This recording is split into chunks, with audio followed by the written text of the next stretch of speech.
All right. Bills Mafia. We're back. We're doing it live. I haven't been on the channel in a while. I've had a lot of things going on, but I'm back. Better than ever. Ready to go. Ready to get this done. Well, training camp has just started officially. And I'm not really a big, like, day-to-day, nitty-gritty kind of guy. I'm like more of like the CEO, overarching type. So, I mean, I won't really get into a whole lot about training camp unless there's major injuries or anything like that we need to talk about. I know the news right now is everybody's talking about Vita Vea, who I compare to Haloti Ngata. But that would be cool if we got him. I think that is something that Brandon Beane should absolutely work out. But what we're going to be doing on the channel is I'm going to be doing fantasy football drafts here. And ESPN is one of the only ones, along with Yahoo, that are actually open to draft at the moment.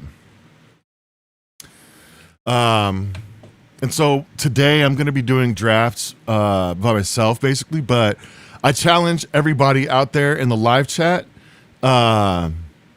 to fight me, basically. If you think that you're good at fantasy football and you think that you could beat me, I challenge you to hop into one of these drafts with me, and let's see how it goes for the rest of the season. Not only am I going to be doing these drafts, but I'm also going to be making videos about how the season goes with each of these teams. ESPN allows 25 different leagues that you can manage, or 25 different teams you can manage. So I'm going to do all 25 on ESPN, and then on Yahoo, however many they let me do. And essentially what we'll do is we'll get you into either my public league or we'll make a custom league. That way we can get the viewers into these leagues. I'm not on Underdog yet. Maybe that's something I can look into if this actually starts taking off. But for right now, I'm just going to stick with the ESPN and the Yahoo leagues. Today, what I'm going to be doing is I'm going to be starting out with my first team on ESPN here. And one of the things that I really like to do is I like to do auction drafts because I think that it really kind of gives you a good measure of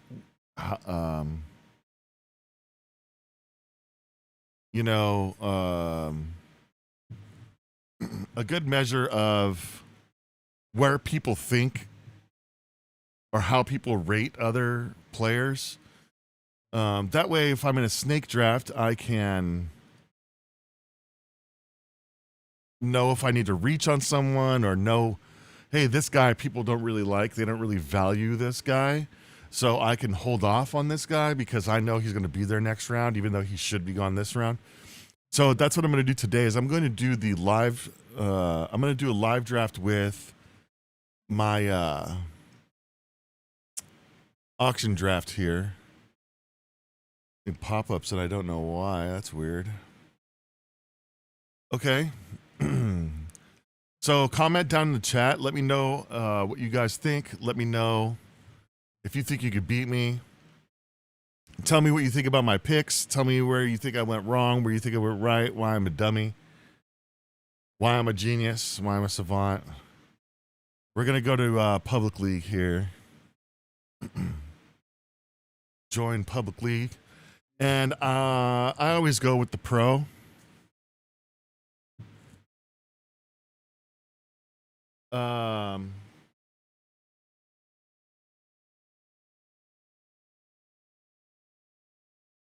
Because, I'm not a slouch, right? And I always do the points per reception because That's fun. I am going to end up doing a knockout draft where the lowest scoring team for the week gets relegated basically out of the league, and their players from their roster get put onto waivers and are fair game for everybody to pick up. That seems like a cool mode. I haven't played it yet, but it's definitely something that I think is a cool mode. Okay. So let's go ahead and hop into this draft here. Hit the like button down in the comments. Like, comment, subscribe, and let's get this going.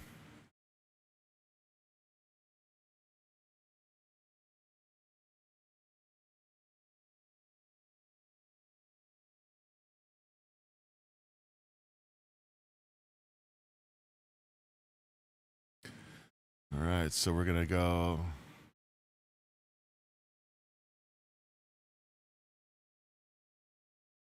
Bills and Beyond.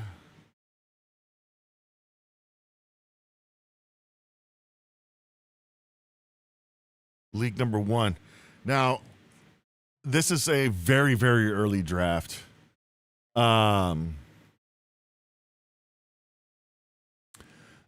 Things are going to definitely change. I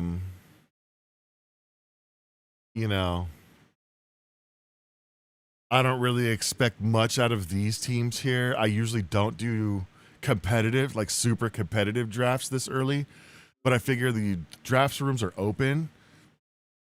And now that camp has started, we're going to start seeing kind of how these rosters are taking shape and how these how the rosters take shape, how the lineups are going to be set.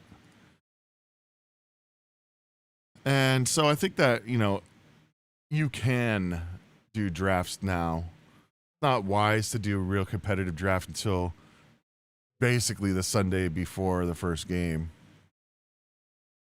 But we're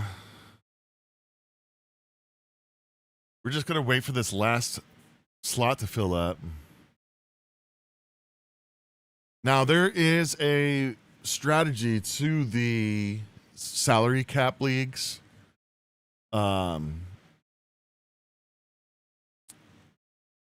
lot of times folks will blow their load real early, and then they'll be sitting there for rounds and rounds and rounds with no money, nothing to, no one to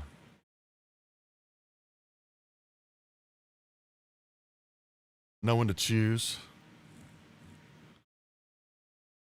But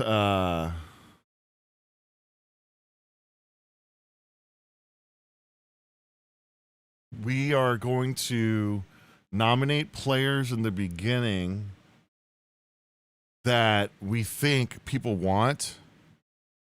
That way people will actually spend money on it, right? They will start bidding on those guys. But these are not guys that we want.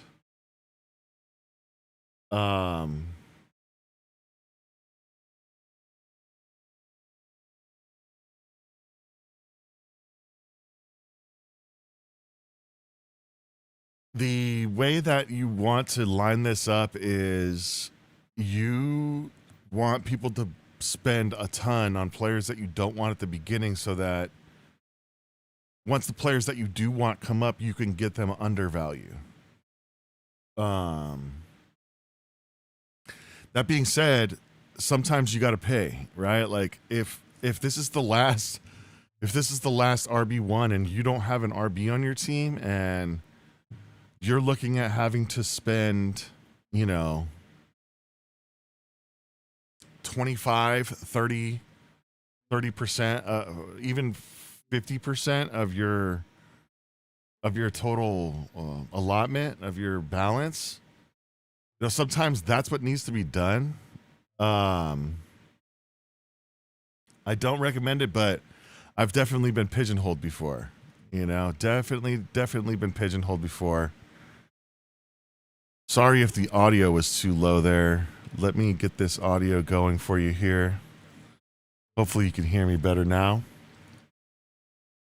Amateur rookie things. So we're just going to sit here and wait for this last slot to fill up. But what I'm really looking for is I don't have a set strategy.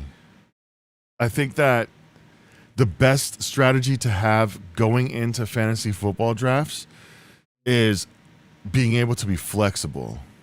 So I highly recommend doing tons of mock drafts.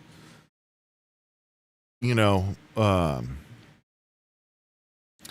mock drafts are really the way to go if you want to draft from every position possible if you don't know where you're going to be. And they're also good for if you do know where you're going to be, because then you can actually select that spot every time that you want, so you can really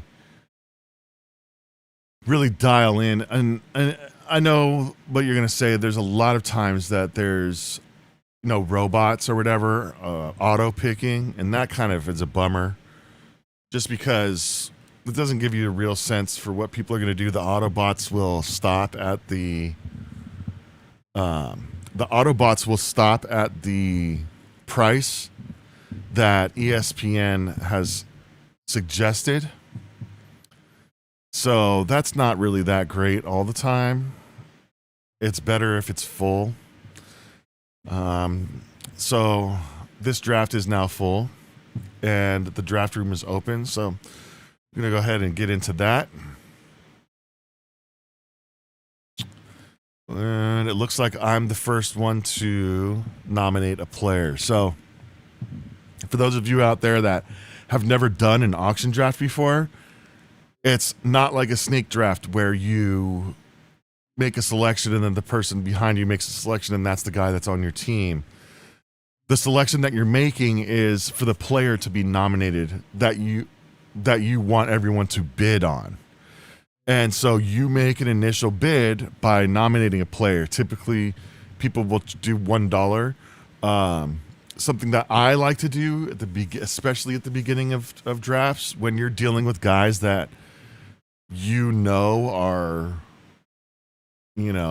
expensive, that people are going to end up paying for.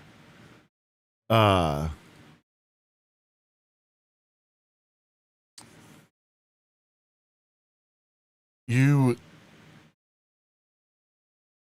can just really start it at like $35, right? And that's what I like to do to hurry up the draft, because then it goes from $1 all the way up to, people will spend $60 on someone, and that's 60 bids that you have to sit through instead of starting the bids at 35, and you really only have to sit through like 20 bids. So it makes the draft go faster. That's the other thing about auto picks that suck, is that if they have money left and everybody else is at like $1 left, and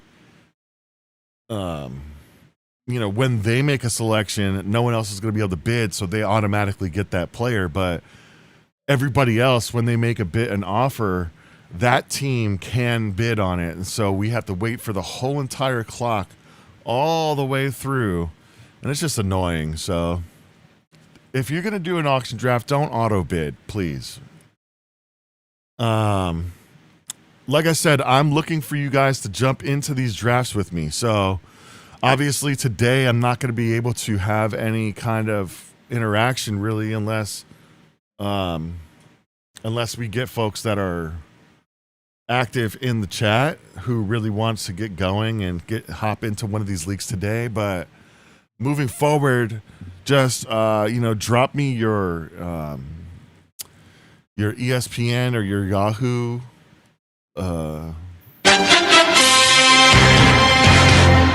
whoa, sorry about that. That was extremely loud.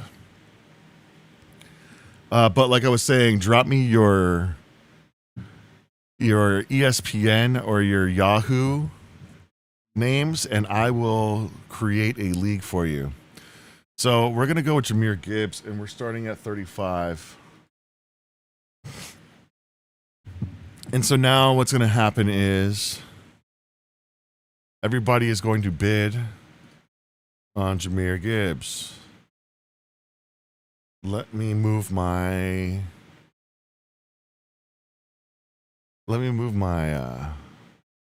camera here.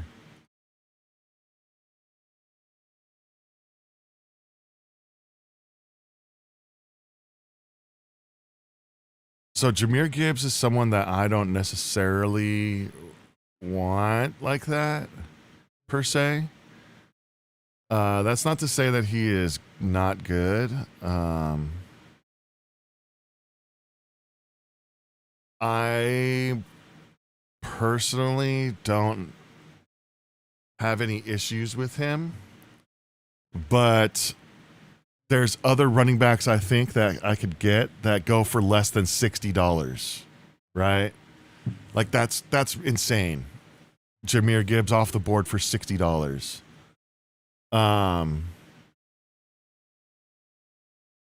If you're gonna spend $60 on someone, I'm not gonna be in the running for them, right?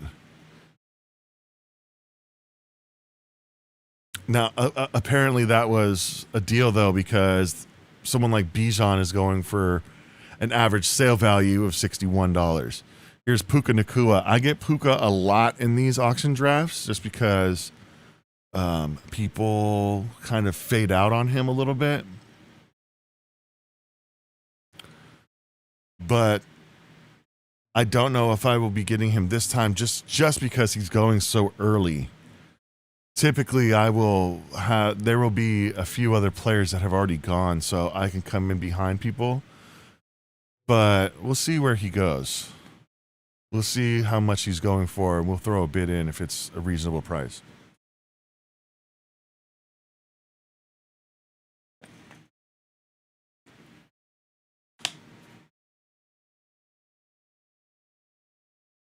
$56. 7. That's right around where his value is, but I'm good. There's other guys that I think now Puka is going to be a real monster, and he's probably the best wide receiver in the NFL at this point.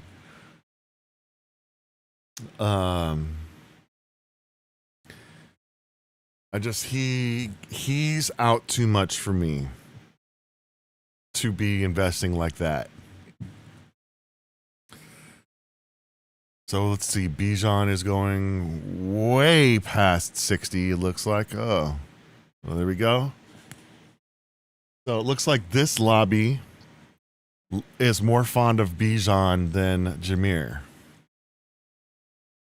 It's very interesting. Very interesting indeed.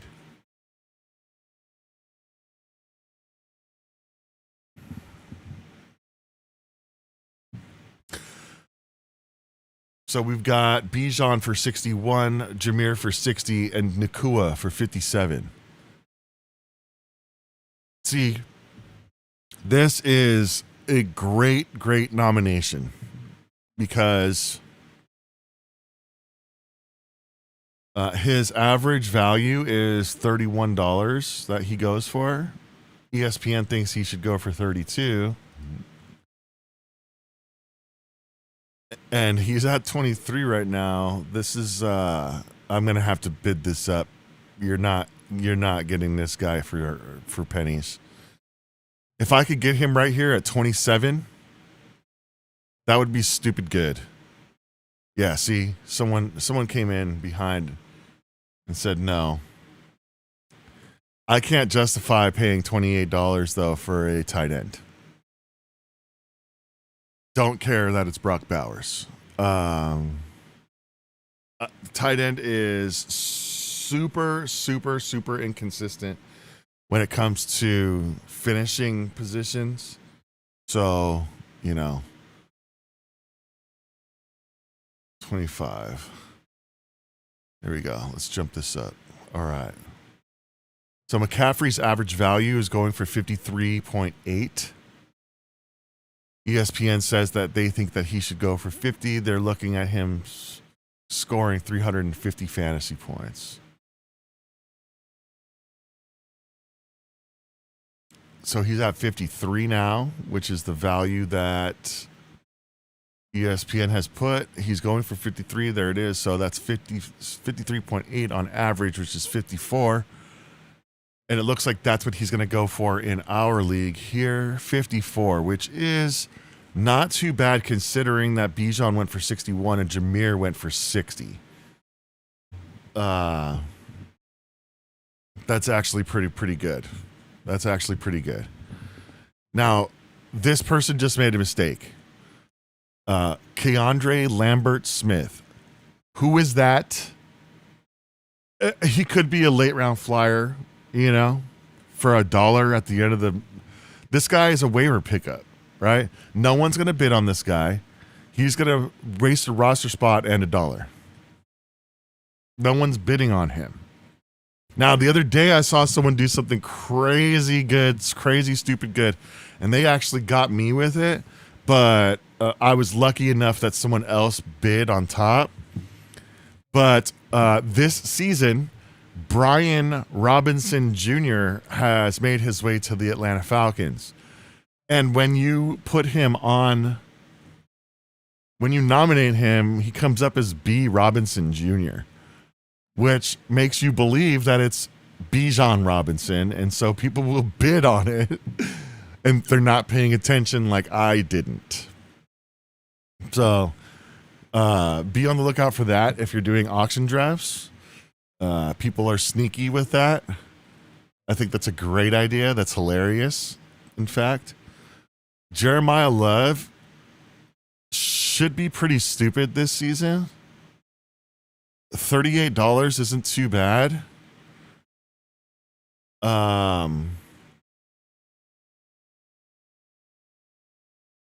Yeah, I just got him right around value, just under, it looks like.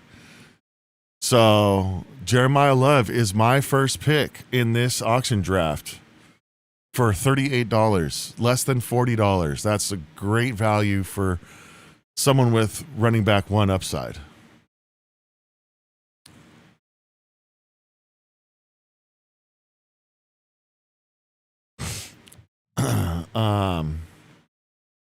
Jamar Chase.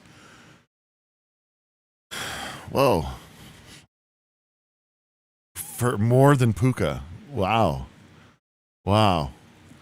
And so this is why I like to do these auction drafts, right? Because clearly these guys value Jamar Chase a lot. And that might be the sentiment going in. If you do multiple auction drafts, and you start seeing a pattern that, hey, people are consistently paying more for Jamar Chase than Puka, that means that maybe you can snag Puka. You know, obviously it's a first round pick, so you don't really have a choice, but it's just an example of how it could work out, you know.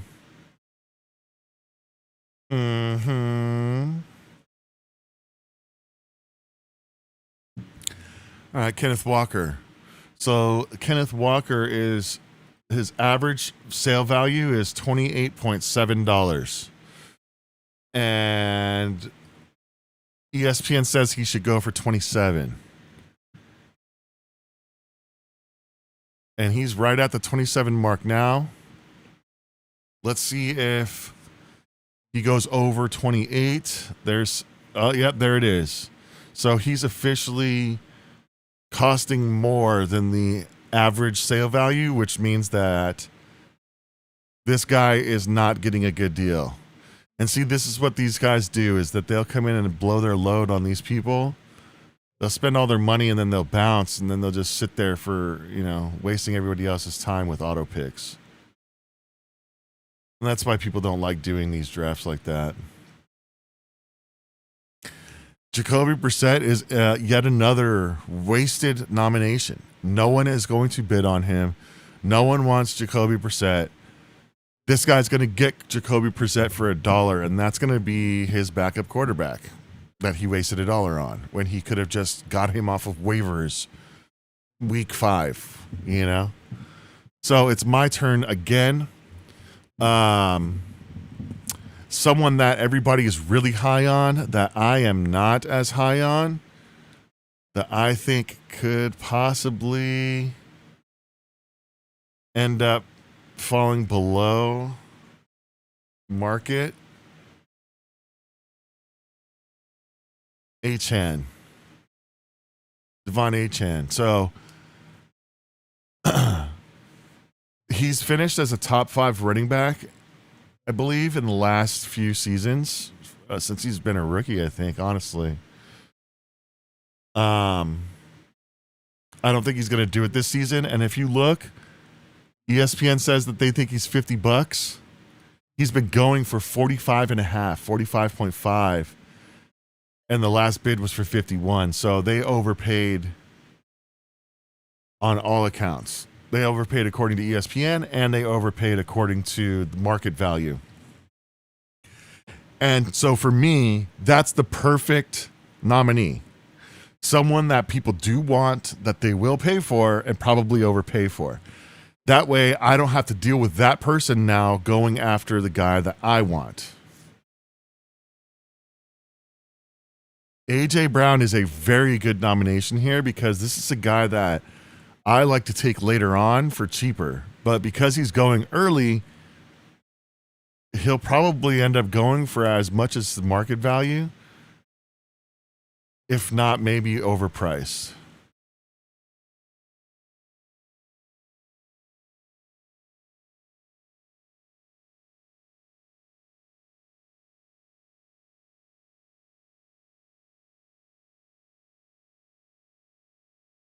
Let's see how it goes. 26, 28. I'll go 28.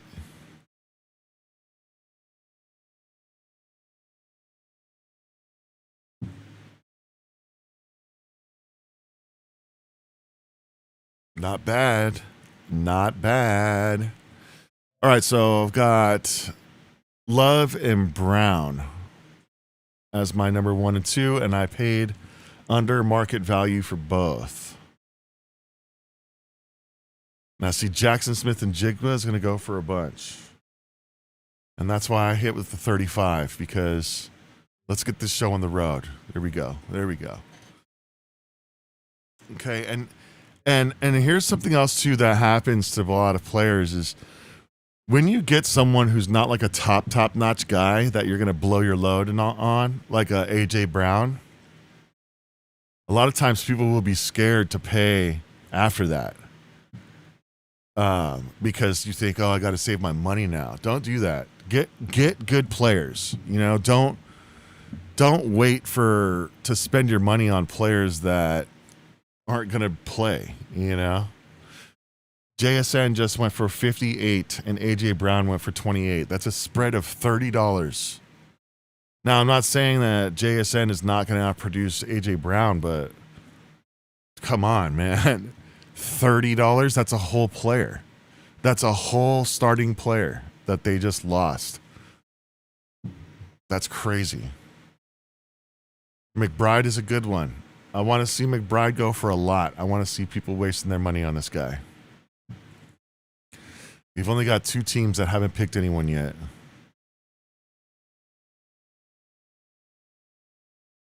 Puka, Gibbs.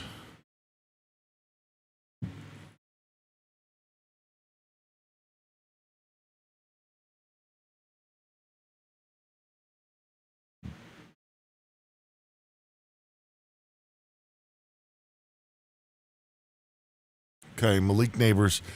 We've had some good news about Malik Neighbors. He's not going to be on the PUP list. I think that this is going to be a very, very good pick. But what the hell are these people thinking? $43 for Malik Neighbors. That guy just poisoned the well. Chase's competitive team. What the hell is that? Wow. Well, and I just don't understand this league actually is kind of weird. There's people that are being nominated that I never see get nominated. This is really weird. Malik Neighbors going for $43 and AJ Brown going for 28 is exactly why I took AJ Brown for 28. These guys are allowing me to rob them blind.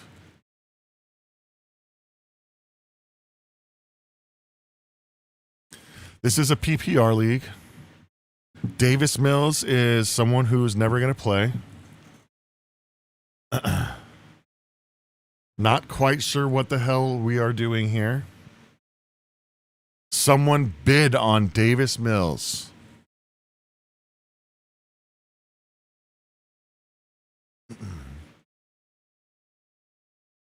I think I should easily win this one. This is nuts. This is crazy. That's hilarious. Davis Mills for $2. How about it? All right, let's see where we're at. Jaden Daniels. Now, Jaden Daniels is a really, really good value if he doesn't go too high. He goes for $10. I'll put a bid for $8. And I'm out. And now he's over the value. So people are spending too much on Jaden Daniels as of now. Kind of concerning his injuries last year. Not because like it makes him injury prone per se, but he's a little guy. He's small. He's thin. Can he handle that kind of stuff on a regular basis? I don't know. I couldn't tell you. He is someone that can win you a league. You know, he could definitely win you a league. But will he stay healthy? I'll put 18 on Scatterboo. I'm not going 20 though.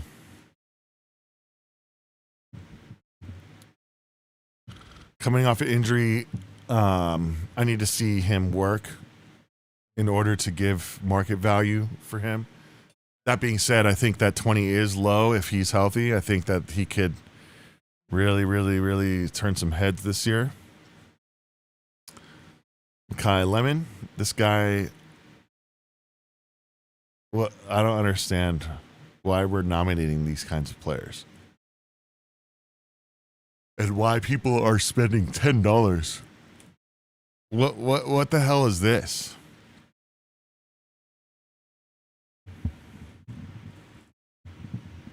Brother. Jalen Hurts is still the quarterback in Philly. Okay. I do not want anything to do with Derrick Henry. So I'm going to start the bid off at 25. I mean, you can't beat time. Time catches all of us. And he doesn't catch the ball in a PPR league. They can have him. Now, what I want them to do is overbid. If he doesn't go for 30, I might bid. Now, that's a good deal right there. 28 for Derrick Henry. That's a pretty solid deal right there, if I do say so myself. That person just made out pretty good. Sean Combs, the diddler. And see, he's only got $55 now. So he's basically out moving forward. Garrett Wilson is a guy that I like in PPR because he's going to have major, major volume. And his quarterback play has been improved. So we'll go for the market value here and no further.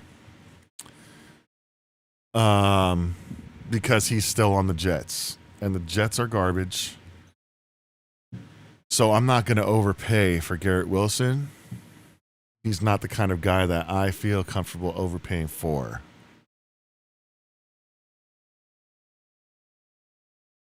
Luther Burden.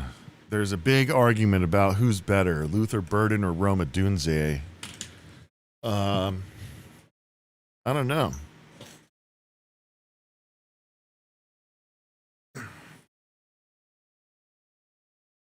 I don't know. But I think Caleb is going to be better this year. I think Caleb's going to be better this year, so...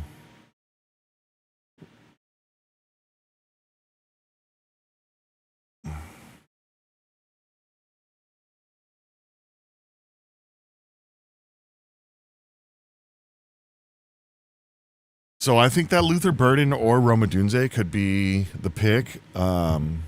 It looks like he went for $12, which is over his value. T. Higgins is a guy that I actually want to stay away from this season. It's just, I don't know. I think that the Bengals offense is overhyped. And I don't think that he gets enough volume for me to really justify him in my roster, especially with other guys on the board. Now that everybody's spending all their money, these guys are going to come available, and I'm going to be able to buy them for pennies on the dollar. Isaiah Likely is Isaiah Likely is a tight end that I'm kind of staying away from this season. I didn't really like him too much on the Ravens. He's a good talent, but he doesn't strike me as the guy that you need to be worried about, you know? Doesn't strike me as the guy you need to be worried about. All right, let's see who's up next here.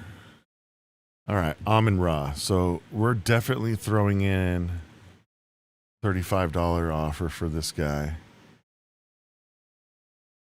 because we need to get this bidding going. Now, Amon-Ra is definitely a guy that I would spend a little bit more for. He's going to have the volume. He has the talent. I'll spend 47.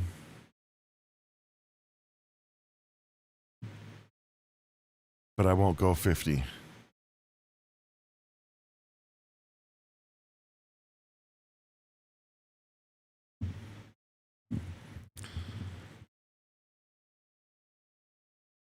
Because there's still, I already have AJ Brown, and there's still guys like Justin Jefferson and Nico Collins, Devonta Smith. Guys that I think are not as good as Amon-Ra, but I can get almost close to that production for way, way, way less dollars. Parker Washington going for $17 is ridiculous. Absolutely ridiculous. Never, ever spent $17 on Parker Washington. That is crazy. Josh Allen. Let's go. Let's go. Okay, so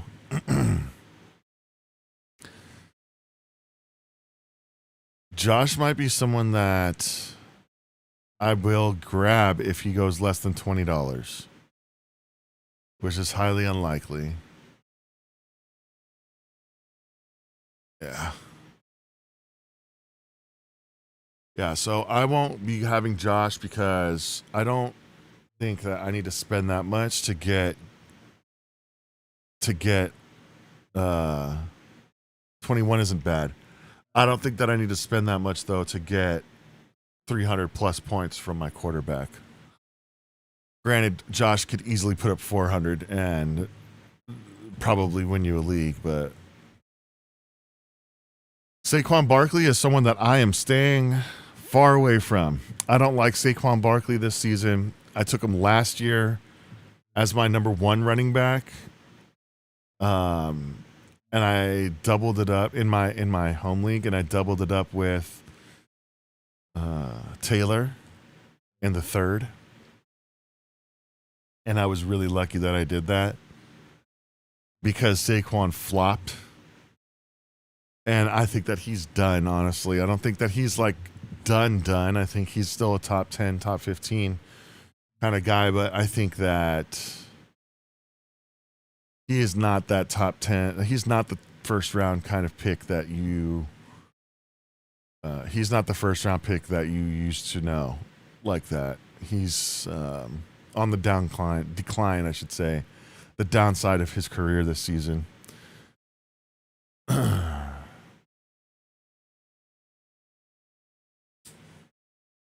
Okay.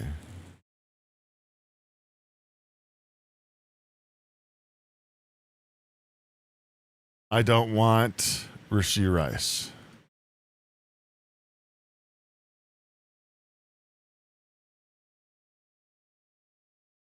I don't like guys coming off major injury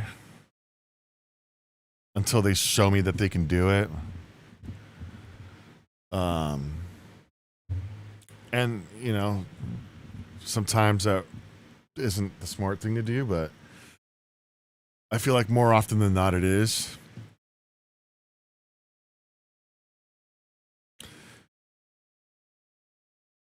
I don't really go off of like the expert consensus stuff, you know. I look at him and I say, is this a good player? Do I think this player is good? Do I think this player is going to play good this season? Why? What are the surrounding circumstances behind this player? And that's when I will take them.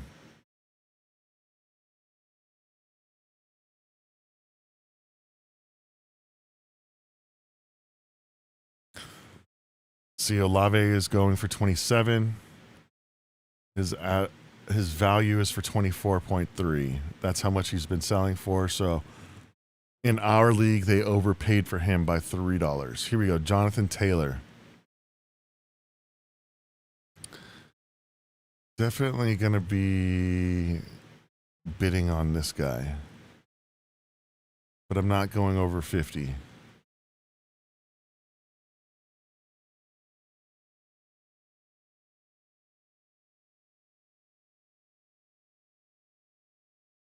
$46. If I can get Taylor for 46, that'd be stupid. These guys are going to let me do it. Boom. Jonathan Taylor, $46. Let's go. Let's go. Well under his value. What is that, like $6 under his value? So I have not spent more than $46 on a player. Oh, Justin Jefferson is someone that I probably should bid on.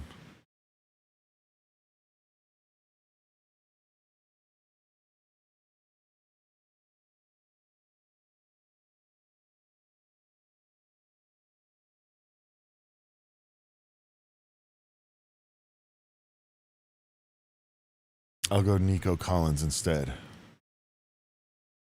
But Justin Jefferson is now officially an overpay.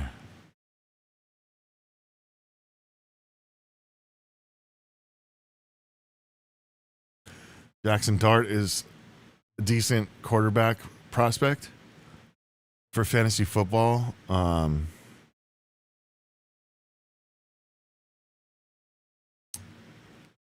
I'd like to see how he operates in his new offense first before I trust him. So he probably won't be on any of my teams this season. But I think he will be a good option. And he's going for $12, which is $9 less than Josh. All right. Drake London is probably someone I should bid on here.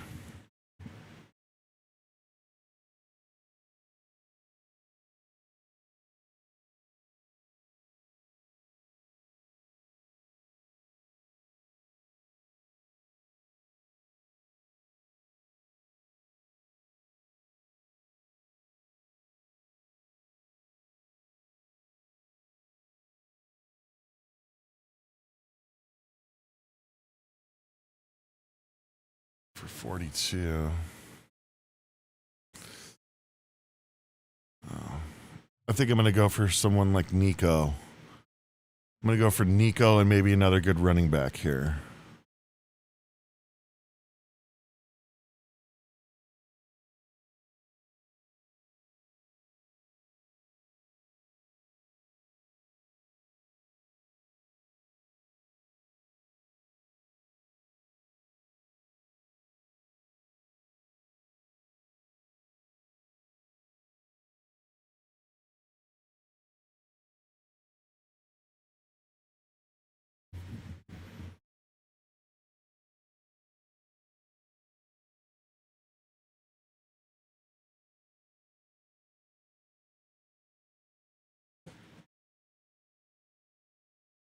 All right, I'm staying away from any Browns receivers. No, thank you. Pass. Sorry about that. It's hot as hell in here, so I was just adjusting the air.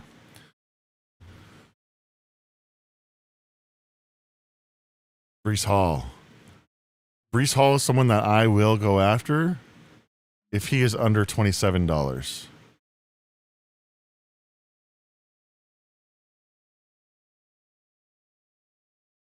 And I got him right at 27. And someone else is taking him.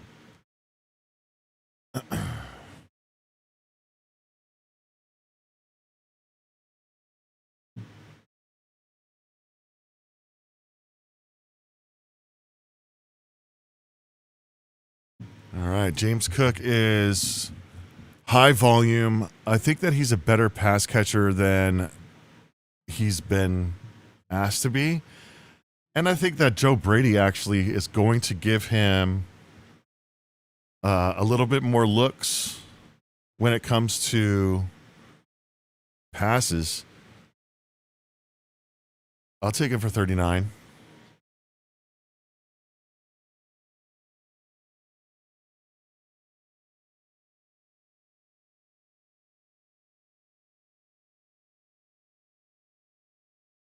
That's not bad. That's not bad. Amon-Ra with Bowers. You're going to have positional strength every single week at wide receiver and at tight end. Bucky, I think, is underrated this year.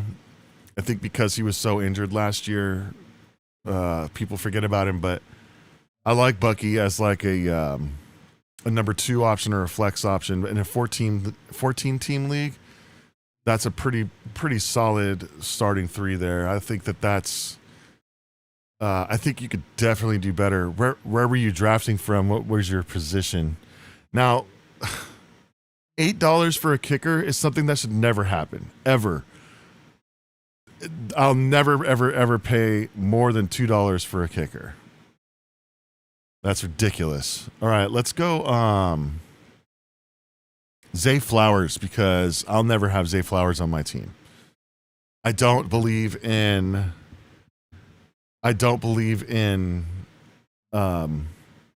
Lamar Jackson as a passer like that. I don't think that he could support a true fantasy football wide receiver 1. I don't think that he's that guy. So Zay Flowers is someone that I pass on regularly. His average draft value or his average sale value is going for $19.30 on average. They say that he should be $24, and he just went for $22. So he went between what ESPN thinks that he should be and what everybody's paying for him, which to me means that was a decent nomination. Ted McMillan is actually a sneaky good pick.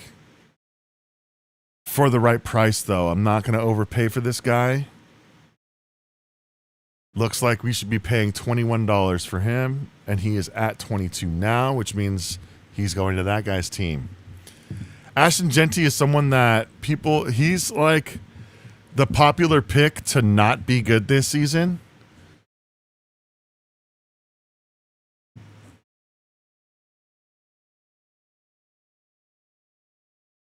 And I'm not buying it, dude. I'm not buying it. I don't think that he's not going to be good this year. I think that he's actually going to be solid this year. And I think $40 for him is a steal. I don't like either of the Cowboys receivers. Not that they're not good. I just don't like that they're going to eat away from each other's production. And then it's going to be like either one or the other type situation. I don't think both of them are going to pop off every week like that. I could be wrong, but I'm just not a fan. I don't think that, the Cowboys are going to suck, and so they're going to have to come from behind a lot. But I mean, last year we saw CD get hurt, and he just wasn't that guy. So Devontae is someone that I'm going to have to bid on here, because I believe that he's actually going to step up and be a low-end wide receiver 1 / solid wide receiver 2. He's going for 20. Oh, he's overvalued right here. I can't take him for that. Not with Nico out there. Not with Emeka Egbuka out there. Amarian Hampton. This is a guy that I would like to get, but I've already got 3 badass running backs, so this is probably going to go to somebody else here, unless it's just a stupid, ridiculously low price, which I doubt will happen because of the auto picks that are going.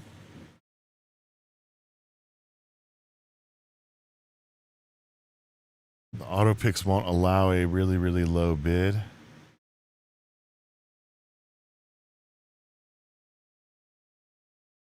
$34 for Amarian Hampton. I think the Chargers offensive line is going to be way better this season. And I think Hampton is going to really break out this year. And it looks like that's what people are paying for. But I got Taylor for 46 and Cook for 39. Those are both guys that have led the NFL in rushing. And Hampton just went for 38, so not bad. Jadarian Price, I think, is being undervalued in this league, and not this fantasy league, but in the NFL and with fantasy players. In this league, though, it looks like he is going for higher than his draft value, which I think is actually smart. This is a PPR, so you're not going to get too much out of him. This is going to be this guy's second pick. He's got Jadarian Price, I should say, and Zay Flowers as his team. Good job, guy. Way to go. I need to get a really, really solid back-end number 1 type of receiver. So I'm looking at Nico. I'm looking at Emeka Egbuka. Maybe even Jalen Waddle. I don't think Devontae Adams is going to be that guy anymore. I think that he's a great red zone tool, a weapon, but I don't see the volume for him. I don't think he's that guy. I just don't. I mean, he's going to be a solid player, but I don't think he's going to be a league winner like that. I don't think that he's going to be someone that I can get for cheap and then, really, really count on to win my league for me. I think Nico Collins is that guy. He's going for $28 on average, $29 on average, and he's for $31. Kyle Monunga is someone that should be going later. Probably smart that they're putting him up here now. Him and Swift are going to split carries in the backfield.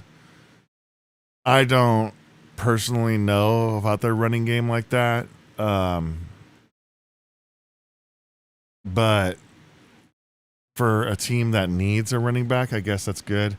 You got to be cautious of passing on a lot of running backs just because then they're going to just be gone all of a sudden. You're not going to realize it. So just because they're not the top running backs doesn't mean that you shouldn't be going after them. This guy is nominating the weirdest people, and he has the weirdest team. This guy's going to be the worst drafter by far, I think.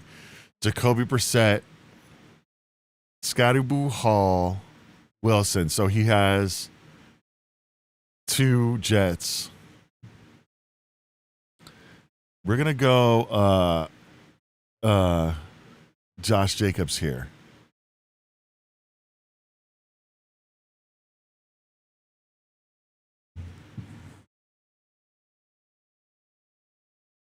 And let them sort it out.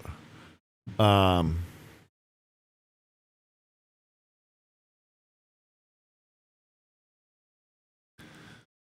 not a big fan of Josh Jacobs in PPR leagues. He does get a bump in standard leagues. But he's definitely someone that's going to be a back end running back 1. He went for 29. That was actually a good deal. Whoever got him just now just got a really good deal. But again, like I'm looking for a guy like Nico. I'm looking for a guy like Ibuka. Lad McConkey, I don't think is... I don't know if he could sustain a wide receiver 1 level. He has the skills to be a wide receiver 1 for fantasy football, especially with his volume. I just don't see him staying healthy. But if he's going to go for, yeah, I'm good on that. Because I'll take someone like DJ Moore for less, right? I'll take DJ Moore for less than $17 from Lad McConkey, and I think they're going to be relatively comparable. Javonte. I'm going to wait. I'm going to hold off on running backs for now because I still need a good wide receiver and I still need a good quarterback.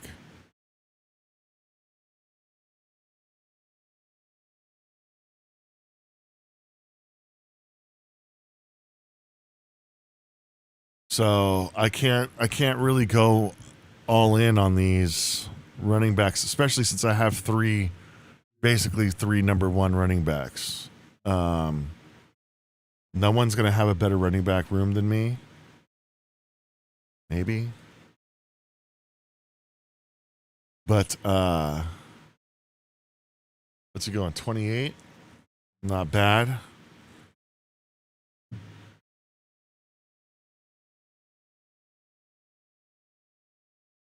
Cameron Dicker.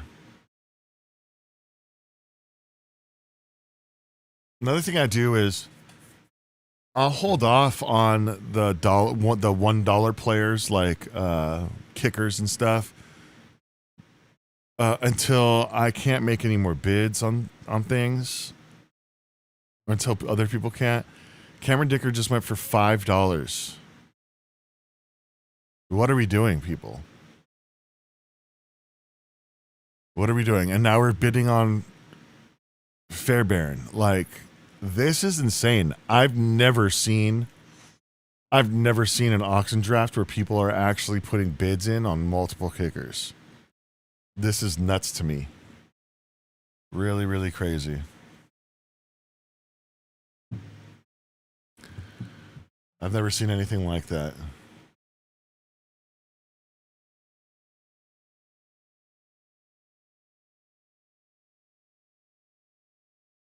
Okay.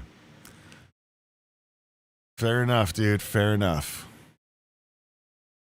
All right, so David Montgomery, I think, is going to get a lot of looks in Houston. I think that he is going to be their RB1.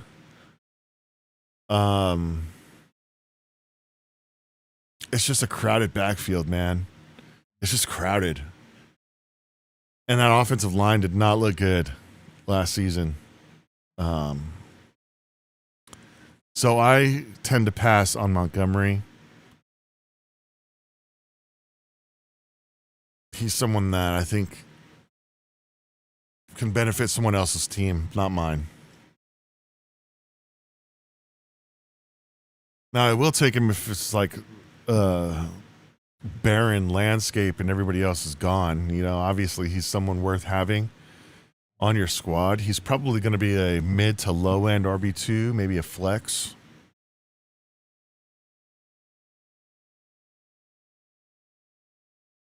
Let's see what we got here. I need a receiver. I need a top receiver.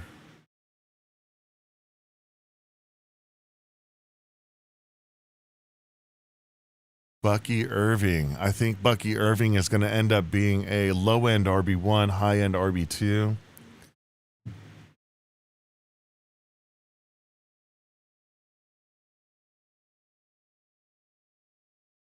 And he's going for $1 more than ESPN thinks, $5 more than the average, which is an overpay. I like that.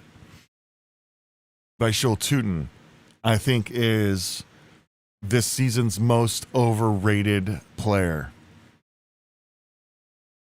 I don't know why all of a sudden everybody thinks that he's just going to be this top running back. He did okay in Carolina and lost his job once Chuba Hubbard came back. So I don't think that he's going to really be the guy that sends you over the top like that. That's just my take. I don't know.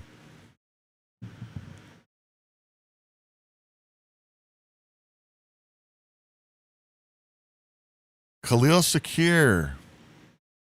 Shakir is actually someone that I will take, but not for that price. No, I'm not bidding on him like that. This is crazy, man. I'm going to get some decent players because everyone's bidding on these players that they shouldn't be driving the price up on. I'm a little concerned about this guy who has $108 still.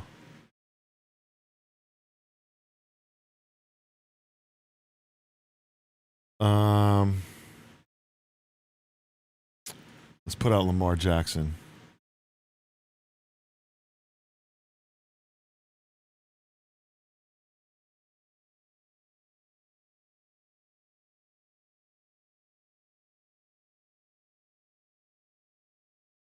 ESPN says he should go for $10, but the average sale value is 13.9. And right now he's sitting at 13, so about $1 less than expected. Boom. And that's exactly what I wanted to see, is this guy spending his money. That's who I wanted I wanted that guy to take him. He's got Zay Flowers. What a great nomination. All right, George Pickens. I will take Pickens if the price is right. He's going for 27-1.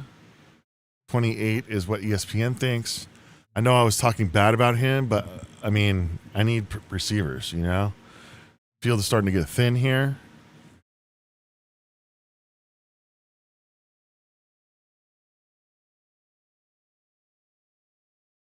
I'd rather have Nico Collins for this price.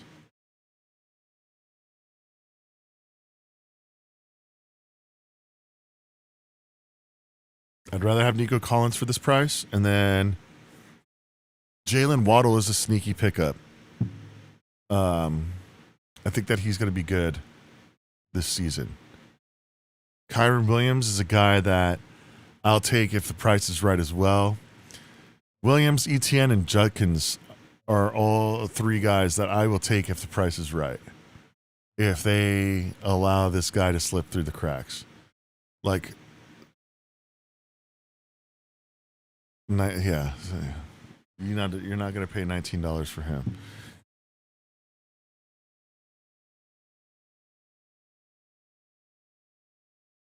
This guy needs a running back. There we go. Yes. Yes. This is what I like to see. This guy's paying. I need a wide receiver, though, man. ETN, I think, can be a wide receiver or a running back 1 by the end of the season. I think that he could be a fantasy running back 1. And I think that he's very undervalued.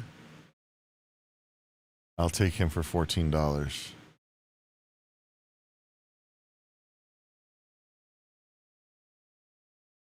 I'll take him for $16. Let's go.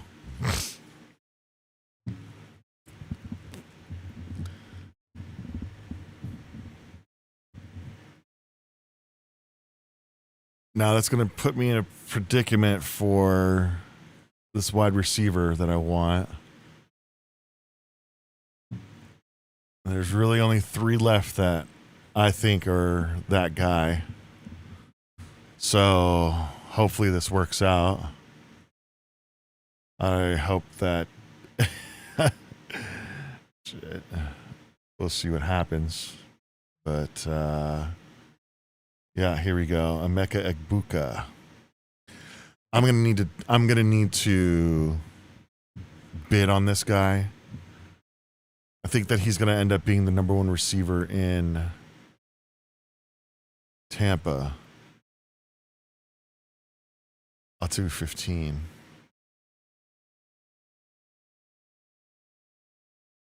Fuck.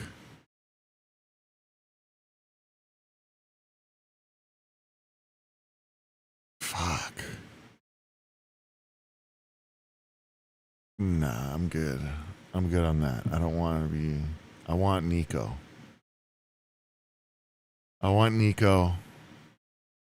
And there's still guys like Marvin Harrison and Alec Pierce out there who will be number 1 receivers on their teams. Mike Evans is still out there. I think Brian Thomas Jr. is going to be a bounce back candidate this year. He was injured last year. It came out that he was injured last season, so I really think that he is going to do better than he did last year. Let's see. Joe Burrow. No, I'm good on Burrow. I think I'm going to go Drake May, actually. May or Hurts, one of those. McLaurin, I'm passing on. McLaurin is like a flex option for me. Maybe I'll take him if the price is right. But I need a better receiver than this. I'm not a fan of McLaurin.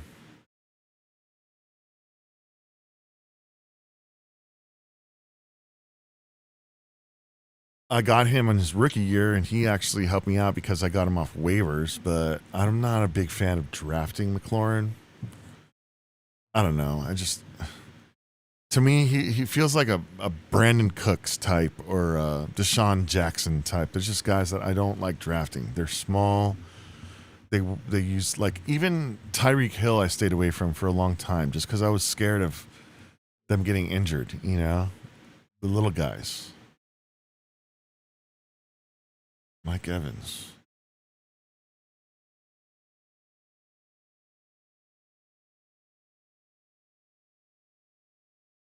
Not a bad deal. I really like Tyler Warren. Oh, here's Drake May. He's going for 11.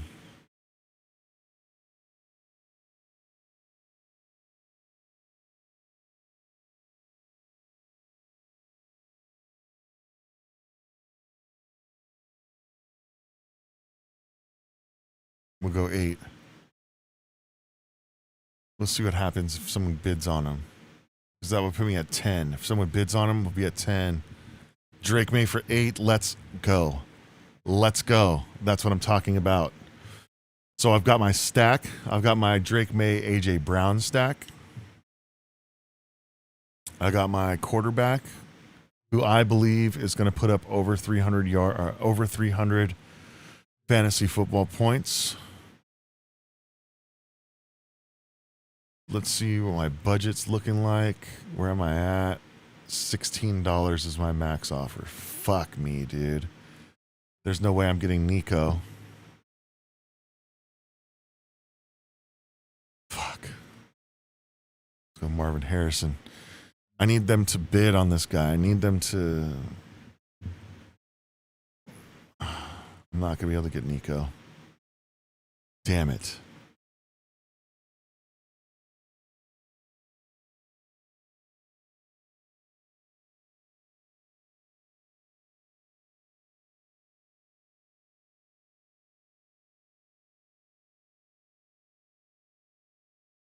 I know I'm not going to be able to get Nico. Tyler Warner's a guy that I like, but he's damn near my max bid of $16. If I do a max bid, then every other slot will be $1 that I can pay for. Yeah, he's going way, way, way, way, way higher. So I've backed myself into a corner, chat. I spent a little bit more than I should have. I do have 3 badass running backs, 4 actually, badass running backs that I could probably end up trading one of them for a good wide receiver later on. But at this point, I'm looking at like Rome Odunze, DJ Moore, Alec Pierce, Christian Watson, Brian Thomas Jr., maybe even Jacoby Myers. But, you know, I'm not really going to be able to get Nico. It's looking like. So, we'll see. Colston Loveland. Everybody's high on him. But at this point, I'm not going to spend a whole bunch on a tight end. We've got tight ends left like Goddard and Tucker Kraft. Guys like that can be had for cheap.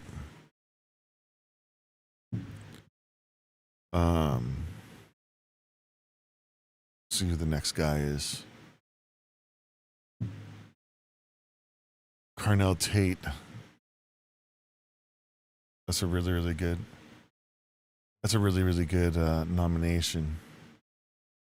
I think people will spend money on him. Damn, I've only got $25 left. And I still need 2 starters, a wide receiver and a tight end.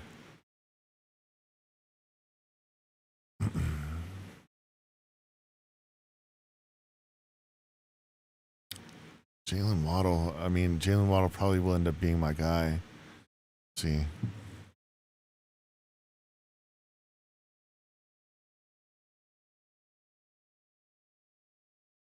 $8 for Waddle. Hopefully that works out.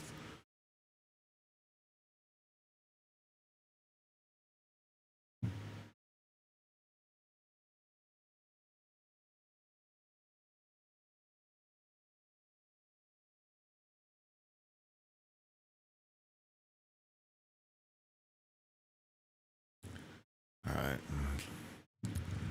That means that they're going to pay for Nico, which sucks. Hopefully this guy. Oh, I just lost signal on my camera. Sorry about that, guys. 1 second.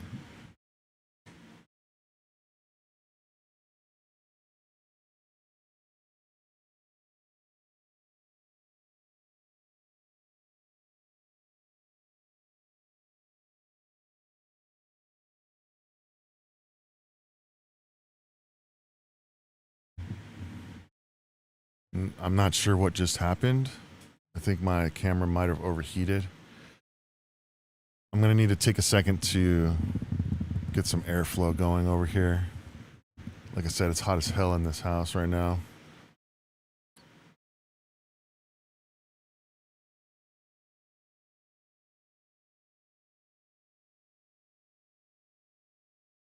Super weird.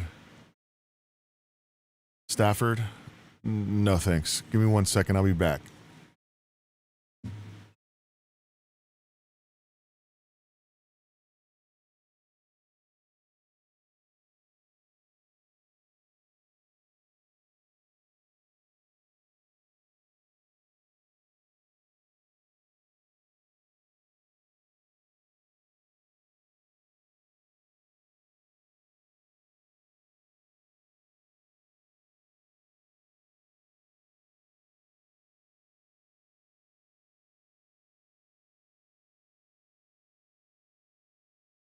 All right.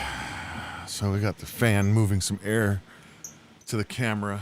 Hopefully that will be sufficient for the overheating situation that we are experiencing.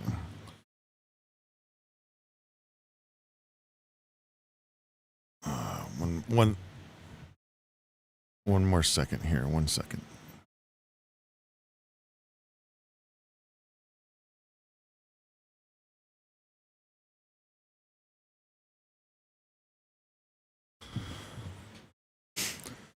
Okay, we're back.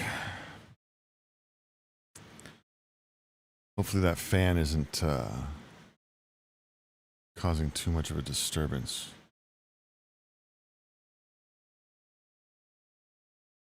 I might end up being able to get Nico Collins cheap. Looks like these guys are spending their money now. Budget's $33.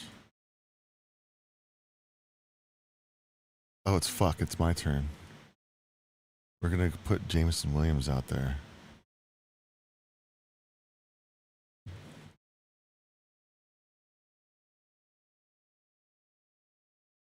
So we've got 1, 2, 3 teams that can spend more than me. Chase's team, Sebastian's team, and S's sneaky team. S's sneaky team here.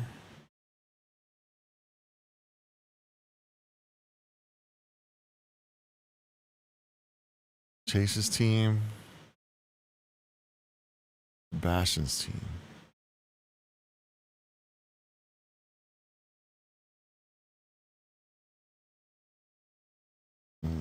Crazy.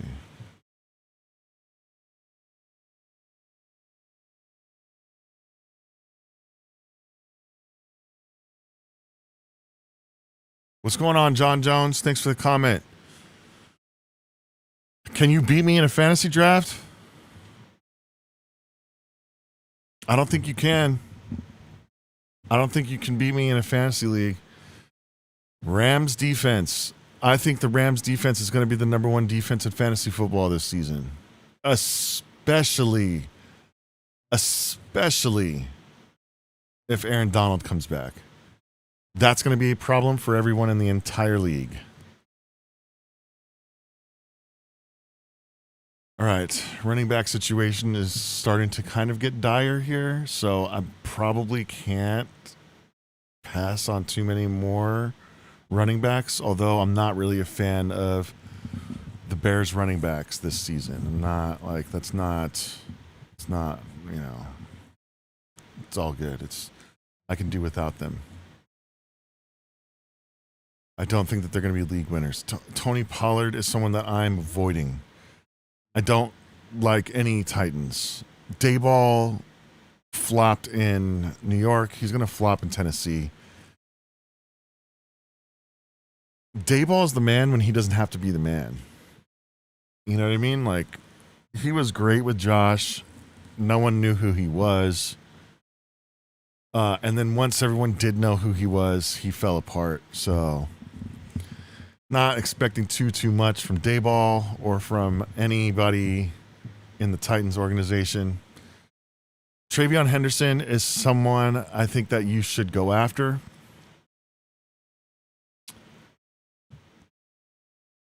But I'm not going to go after because I need to go after Nico. I need to save my money for Nico. It's getting close to where I'm going to be able to just get him. I can't believe that he's going this late, honestly. People are, like, just, I guess, trying to get him cheap. I don't know. But this whole draft, we've been seeing people spend money on kickers and defenses.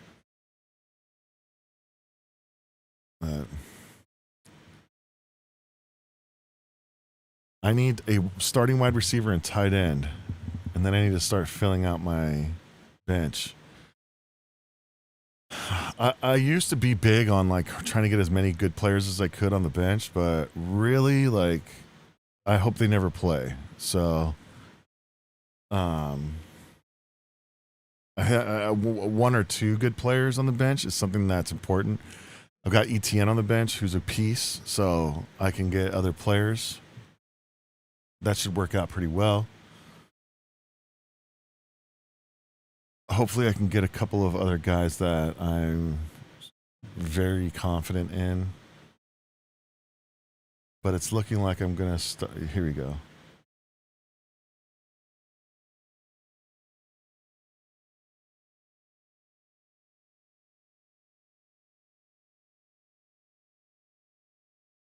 I need to go 14. Fuck. Fuck. Well, there goes that. Damn it. Wow, dude.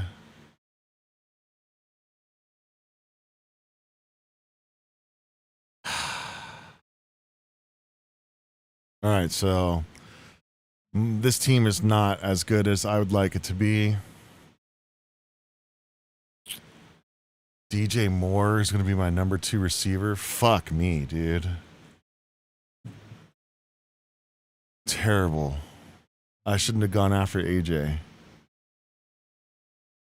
I really shouldn't have gone after Love. That's who I fucked up on. I didn't really want Love like that.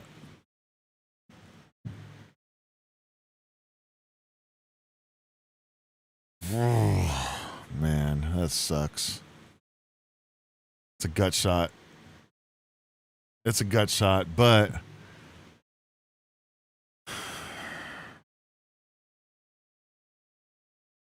fuck. Roma Dunze or DJ Moore. I'm gonna go with Sam Laporta for tight end. We'll see how he gets bid on. I'll go for $6. Someone else wants him, they can overpay.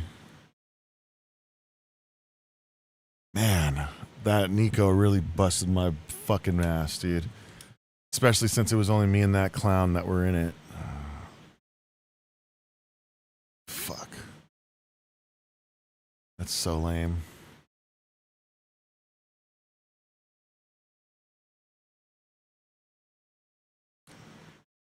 Okay, dude.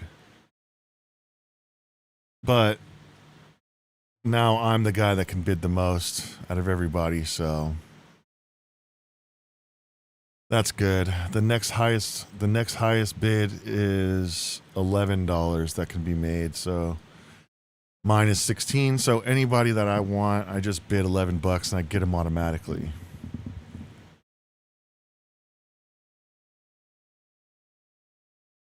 And it looks like I'm going to have a pretty deep bench here. Rome, Adunze, DJ Moore, Cortland Sutton, Christian Watson, Brian Thomas, Ramondre Stevenson, Chuba Hubbard. Rashad White is someone that I like, that I'm high on. Jonathan Brooks is someone that I'm high on.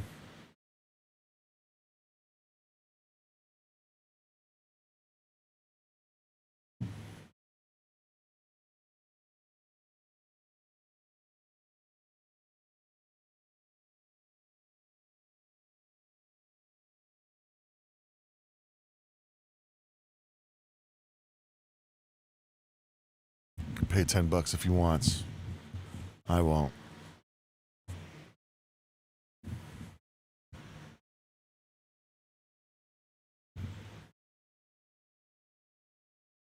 All right, I got Rome.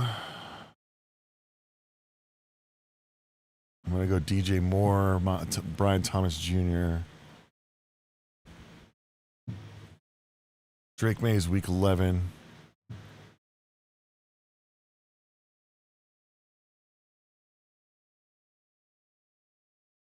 Maybe Herbert. That's a nice one. Maybe Caleb. Caleb might be a real sneaky pick this season. I think that Caleb could end up a top 10 quarterback this year in fantasy football. I wouldn't be surprised at all. And I wouldn't be surprised if he's like the most improved player in the NFL next year.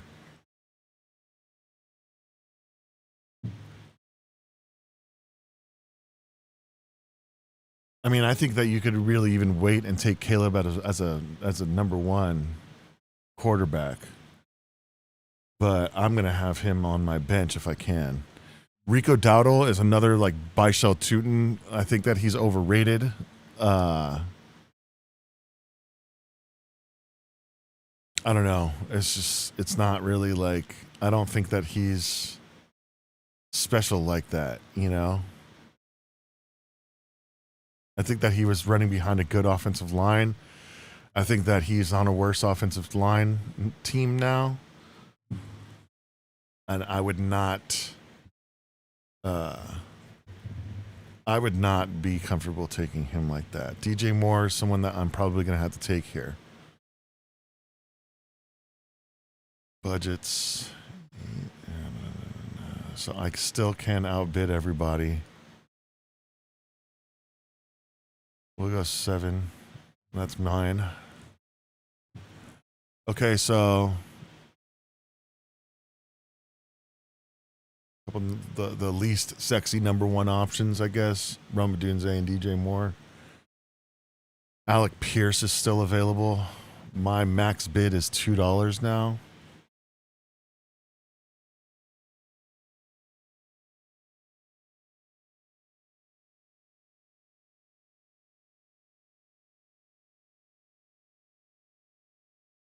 Which sucks, but it's all good, I guess, because I'm almost done, with the guys that I care about.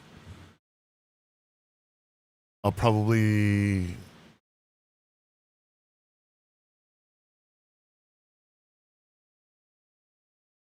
I didn't get Sam Laporta.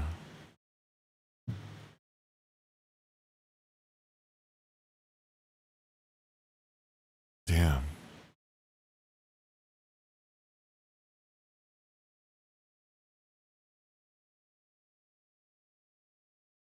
Okay. We're gonna go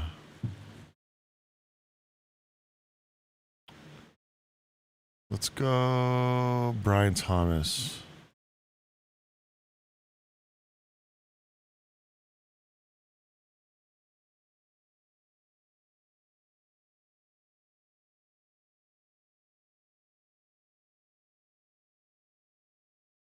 Now, I probably should have gone with someone that I didn't want right here, but then, you run the risk of no one else wanting them either, so then you get stuck with someone that you don't want. So that's kind of sketchy.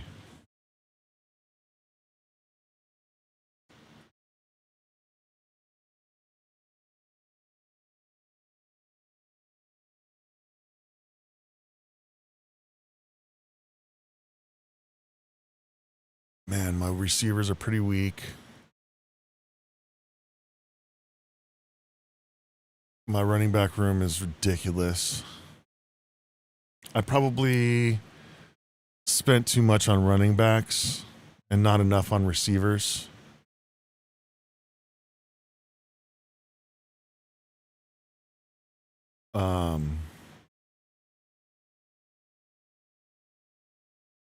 If I could go back, I'd probably not go after Love.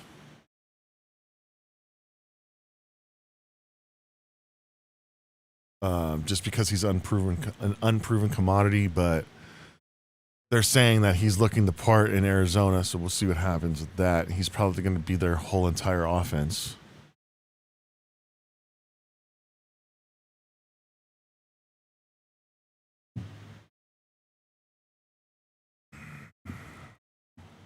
Damn, dude.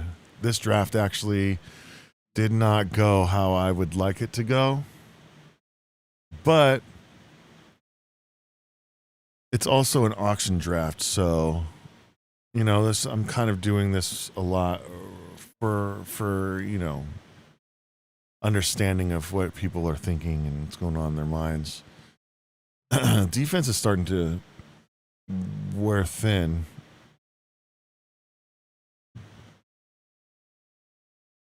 I like the Eagles and Ravens.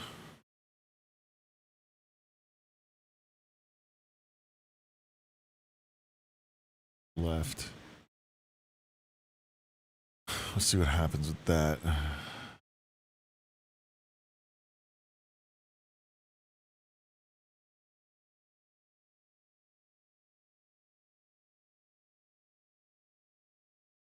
I'm going to offer $2 for Rashad. Someone's going to outbid me, though. I mean, they should. This is a starting caliber player. He's going to catch all the passes in DC from the running back position, so that's not a bad pick for me. But now I'm down to $1 per, so I'm probably going to get screwed out of a lot of guys that I want here, which sucks. But it is what it is.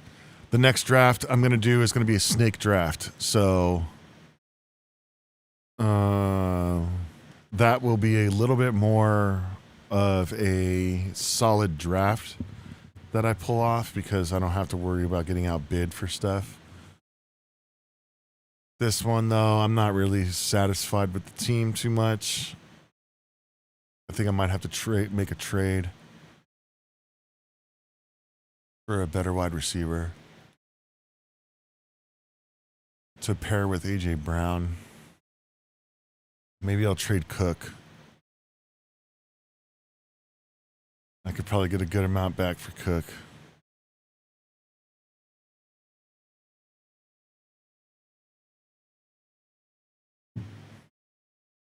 This is the part, though, where these auto picks really just make this take forever.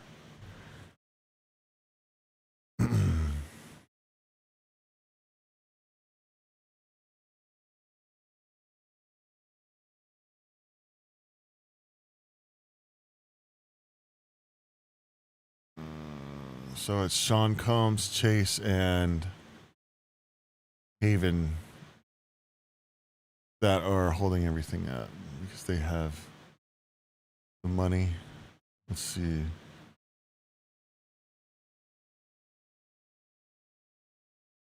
I'm going to go Tucker Kraft.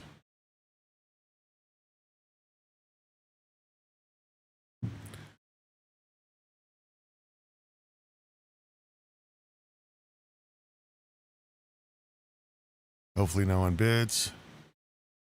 And he'll be my starter. And then I'll back him up with, I don't know, Goddard or Dalton Kincaid or something.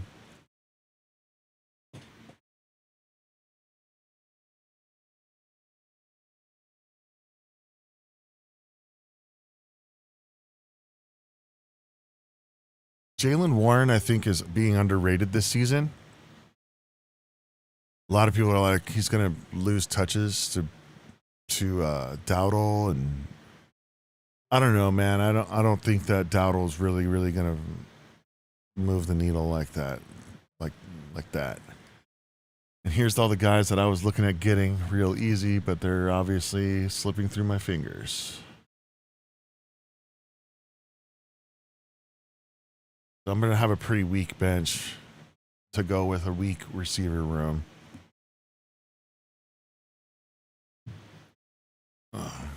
But, you know, that's the way it goes sometimes. We're going to have to be real active on the waivers on this one. Try to get some good players out of it. And maybe make a good trade or two. I can't bid on any players. My max offer is $1, so there's no bidding for me anymore. My best bet is that I get who I nominate. And that's the way the cookie crumbles.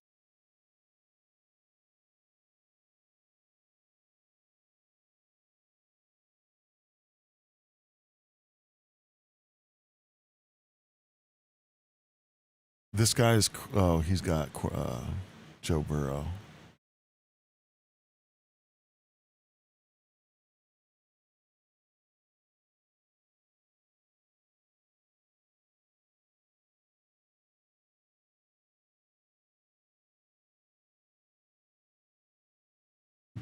Yeah. I don't like George Kittle. He's just, every year you can guarantee that he's going to miss at least 2 or 3 games. Every year, if not more.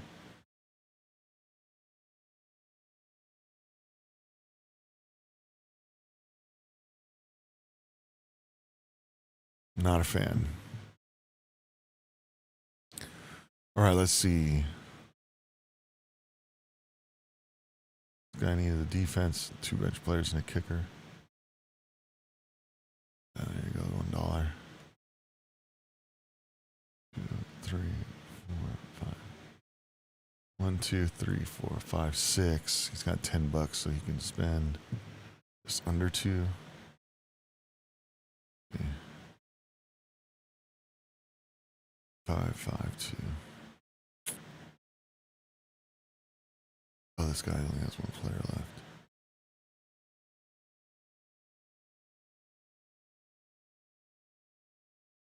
Nico Collins for $17 is the steal of the draft. Fuck.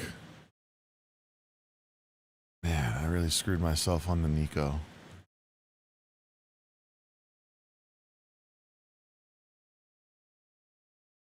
That's the guy that spent $43 on Malik Neighbors. What the hell is going on, man?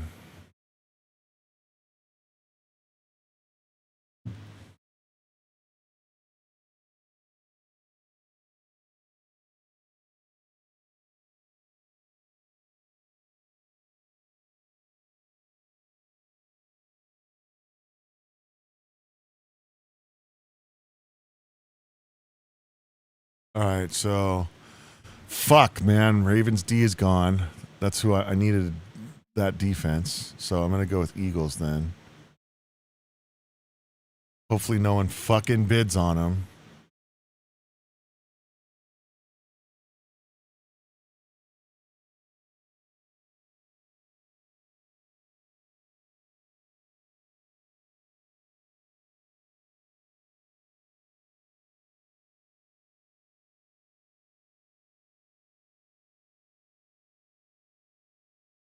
Sweet. Perfect. Okay. Whew. All right, now I need to worry about filling out my bench.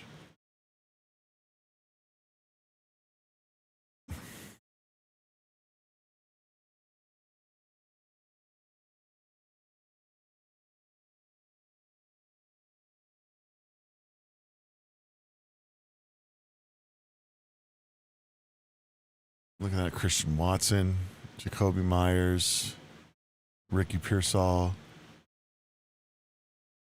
Jaden Reed, Josh Downs. I like those guys.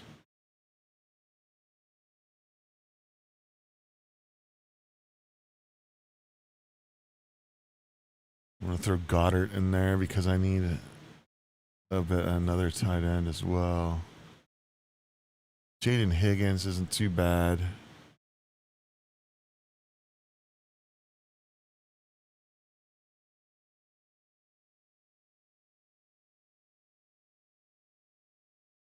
There's Jacoby Myers.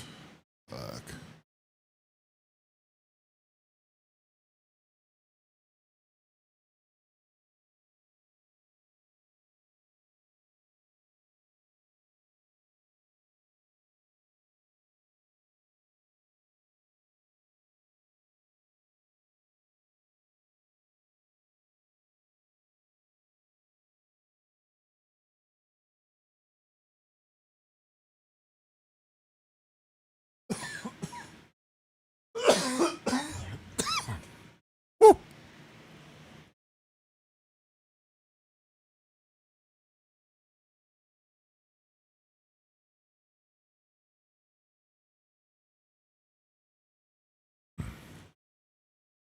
Aaron Jones is a guy that I will never have on my team. I haven't liked Aaron Jones as a fantasy football player for 5 seasons. I think he's a waste of a roster spot personally, but to each their own.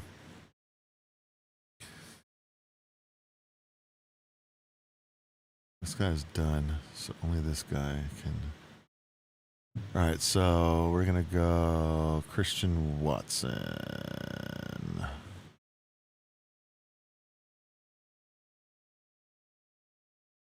I like Christian Watson. I think he's the number 1 receiver on the Packers, even though they spread it around a lot.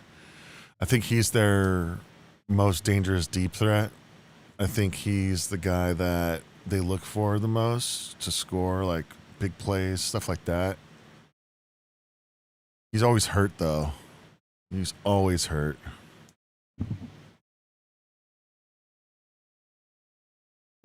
But I would definitely have him more than Wan'Dale Robinson, I'll tell you that. Wan'Dale Robinson, no thanks. Hard pass.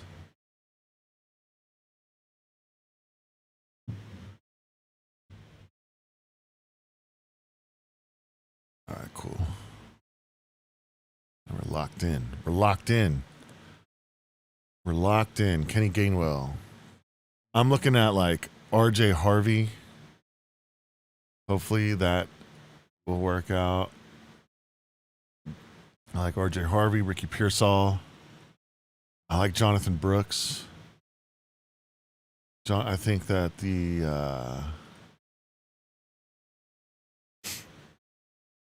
Panthers have a strong offensive line when it comes to the run. And I think Brooks is gonna. Did they just take him? No, they didn't. Harvey's there still, so is Brooks. Okay, so I'm gonna go. Shit.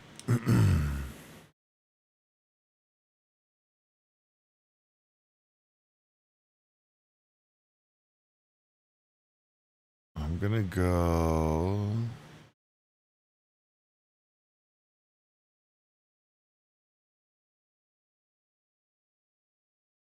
I think I'm gonna go with Brooke. Fuck, there goes Goddard. I'll probably end up doing Kincaid then.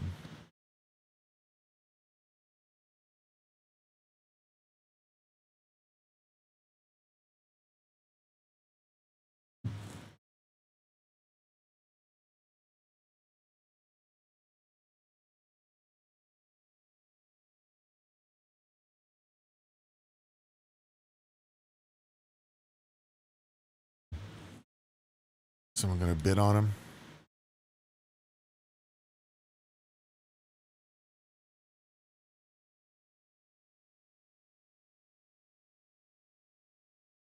Oh shit, this is gonna be my number 6 running back.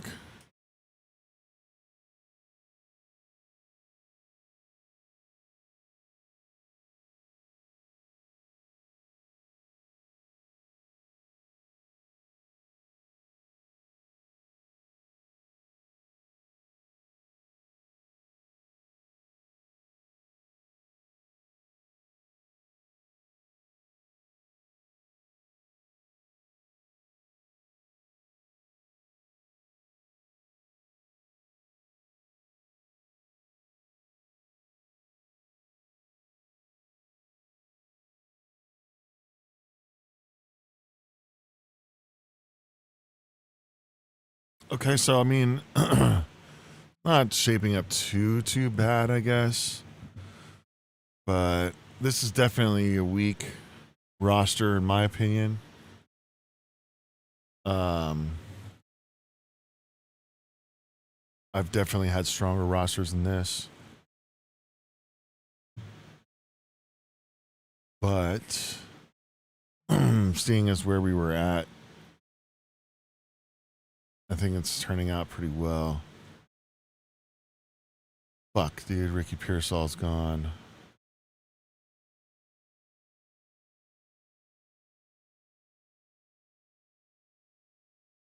Is Jordan Addison someone worth taking? Romeo Dobbs. Okay.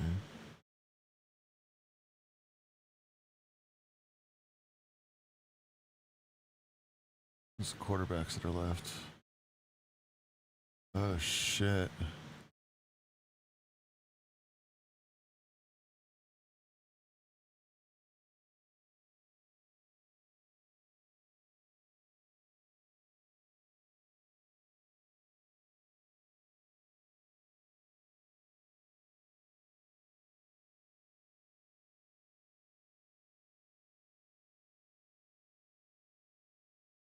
Patrick Mahomes and Herbert are left. I'm going to go Herbert, honestly.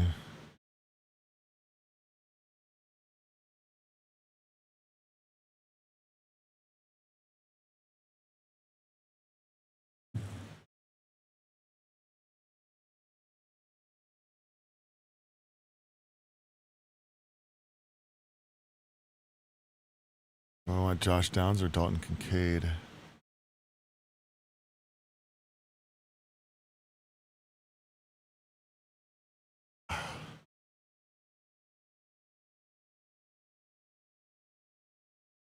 I'm going Kincaid.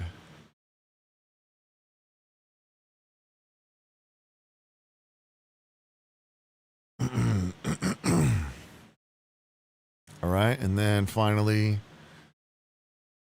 Jake Bates.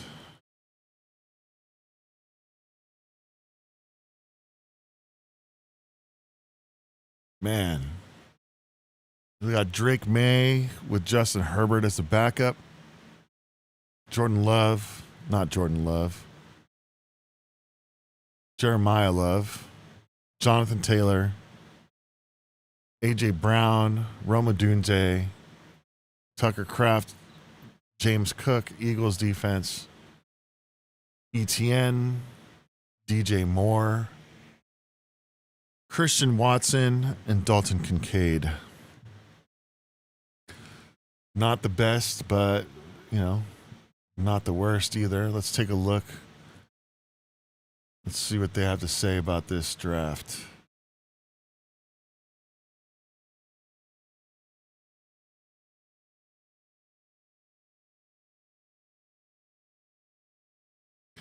They have me right in the middle of the pack. They think that I'm going to be finishing 5th out of everybody. 5th in the league. 5th place finish. Yeah, that's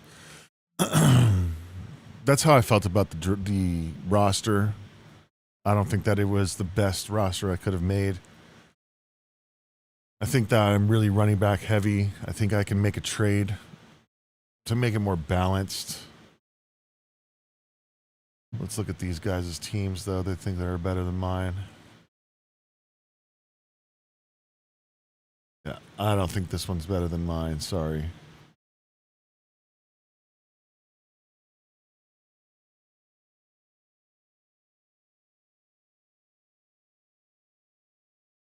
This guy's got receivers.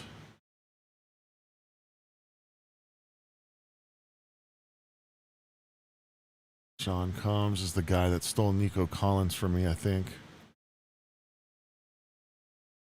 No, he's not.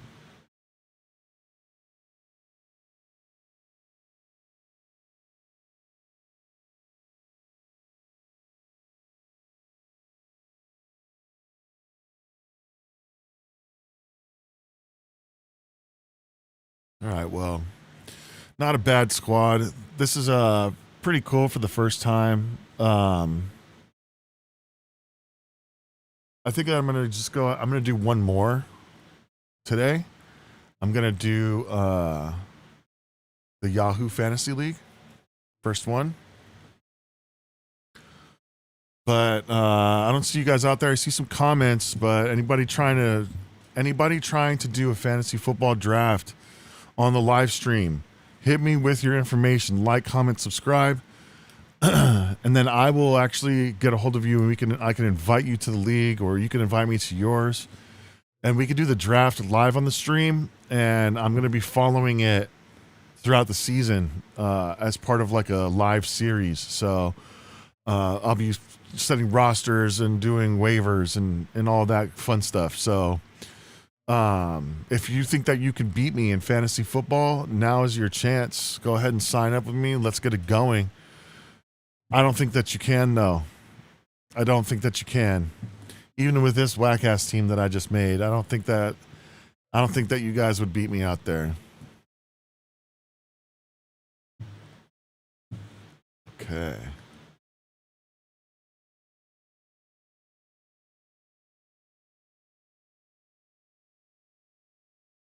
Okay, let's go to the fantasy football for Yahoo.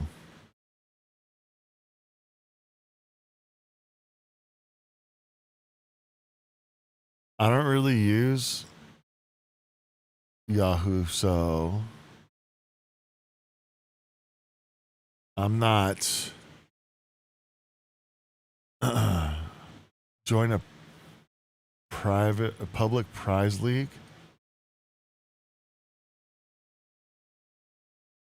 Oh, okay. No, I'm good on that. Let's join a league. Free league. Draft now.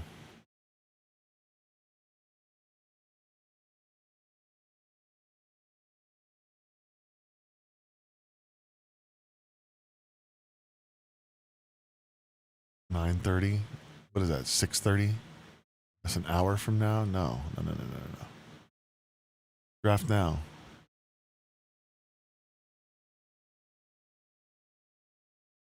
Ten-team standard draft head-to-head.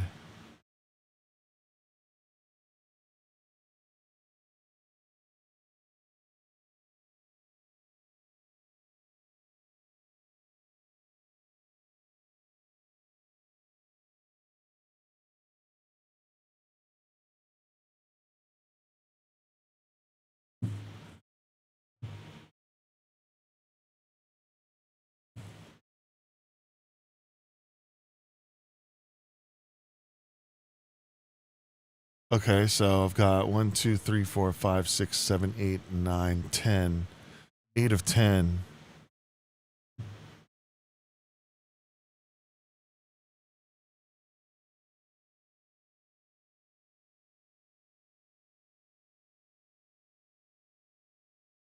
This is weird.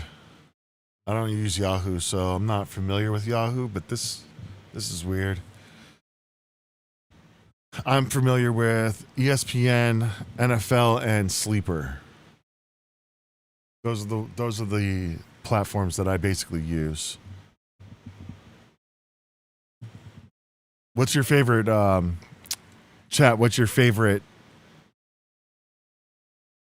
platform? Put it down in the comments below. I hadn't heard about Sleeper until like 2 years ago. I know a lot of people are doing Underdog now. I think I want to try to get onto that just because it seems like you could do as many drafts as you want. Okay, here we go. We got a new league coming through. Yahoo, here we go. I am not familiar with this.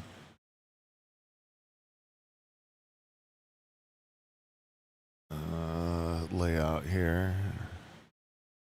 Very interesting layout. Okay.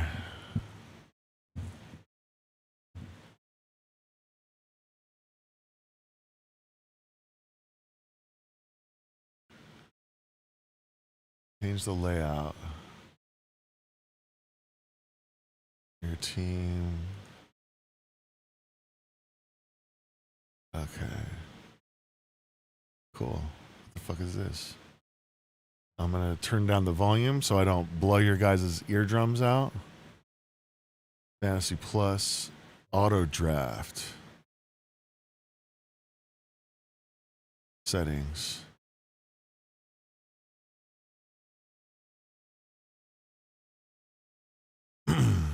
Okay.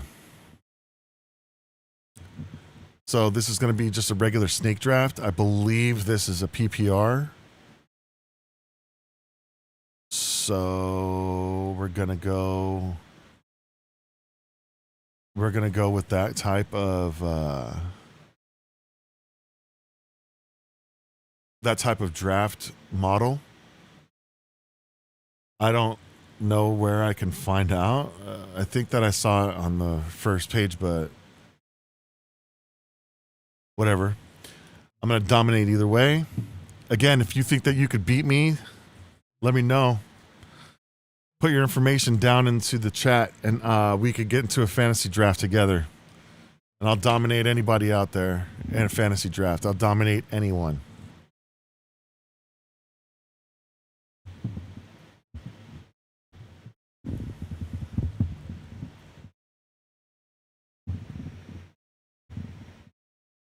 Okay, Bijan goes number 1.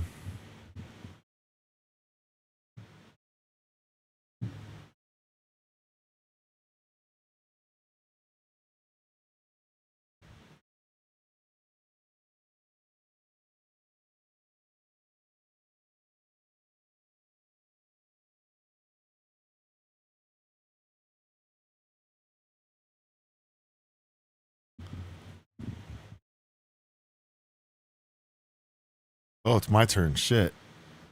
I'm going Puka. Wow. It was my turn the whole time, chat. I'm a retard. Everyone's waiting for me. Woo, that's funny. Okay, so chat, when I'm doing a snake draft and I have a top pick, I need the way that I'm seeing how the drafts are falling. If you're in the top end of the first round, then you really need to come away with one of the top receivers, because the fall off is pretty big. You can come back around and get a running back 1 on the back end. But like for instance, if you look at where I'm at now, the next best wide receiver that they're saying that I can get is going to be George Pickens, Devonta Smith, AJ Brown, T. Higgins. That would have been disastrous if one of those guys was my very first one, right? I think that Omarion Hampton and Achane and Henry are all capable of being an RB1. So that's why I would take guys like that. And let's hope that one of these guys make another mistake so I can get Nico or Landon. I'm sorry, Nico or London. Drake London, one of those two.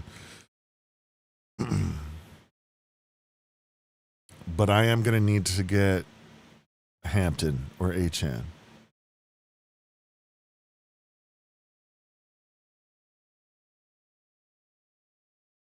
I like Hampton a little better.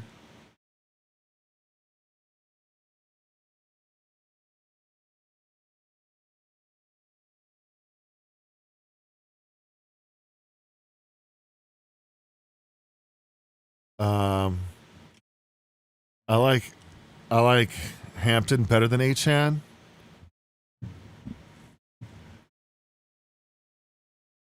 Just because I think he's on a better team this year. I think that he's going to be behind a better offensive line this year. But, you know, they took Saquon. If they take a running back here, I'm going to have to take a running back, and then I'll circle around for a wide receiver.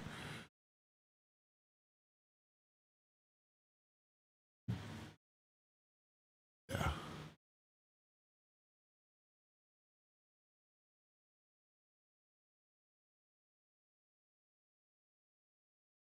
Whoa. Okay.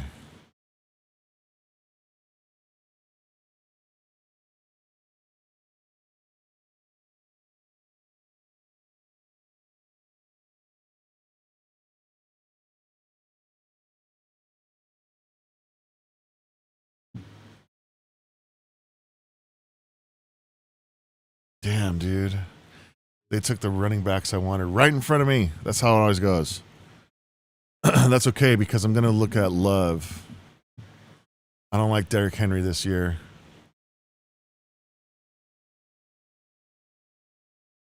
Backs.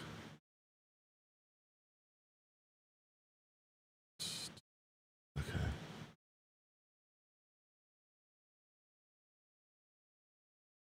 I could still get away with Henry, huh? Josh Allen.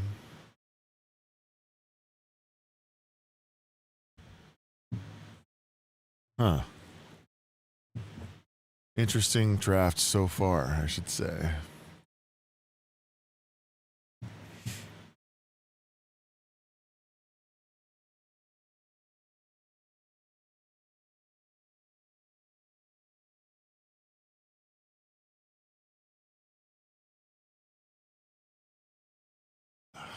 Henry. I just don't like Henry, man. He's getting old. He didn't have a good season last year, really. I don't think. He had like one big game. Yeah, I'm going Jeremiah Love. They took Nico. Yeah. All right. Boom. Jeremiah Love. That's two drafts in a row that you're my number one running back. All right. Well, we're going to have to see some good things from Jeremiah Love.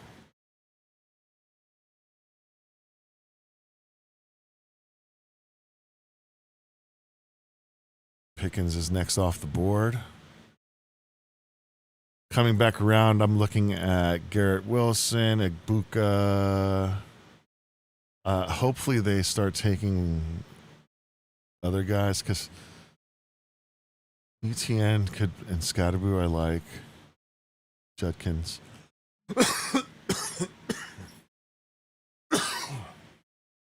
Excuse me. Whoa.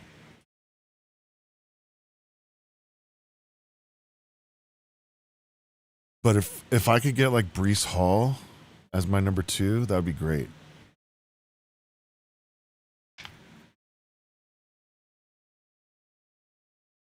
I think picking number 2 up. I think picking early in these drafts this year is not what it's cracked out to be. I prefer picking like 4 or 5. Because you don't have to wait for as many picks to go through, and you don't have to reach on players.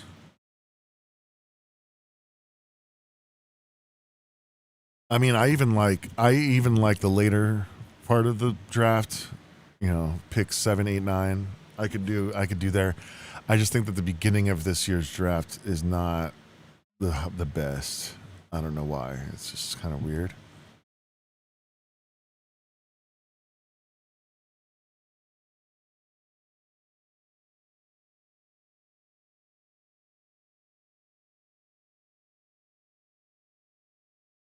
Rice. We can get another quarterback taken. That would be good.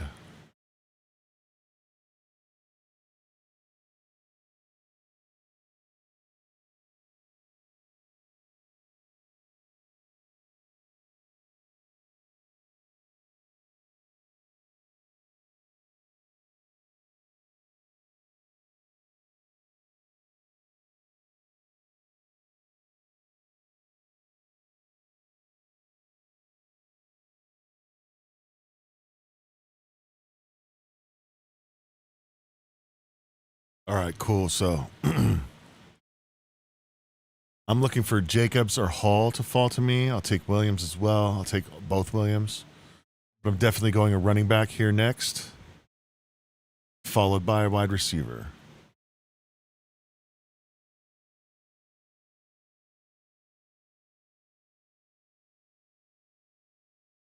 Give me 1 second. Let me let this dog out.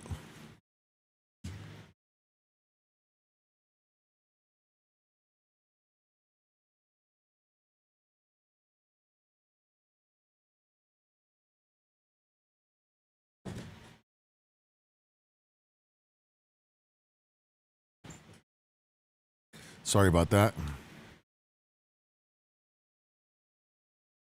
Okay, I'm up in 3 picks.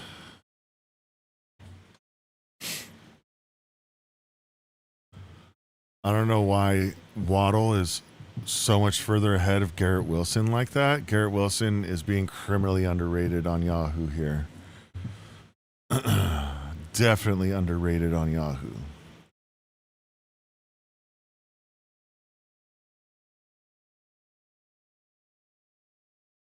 They just took him. Wow. Wow. I'm in the next pick. I got the next pick. Okay.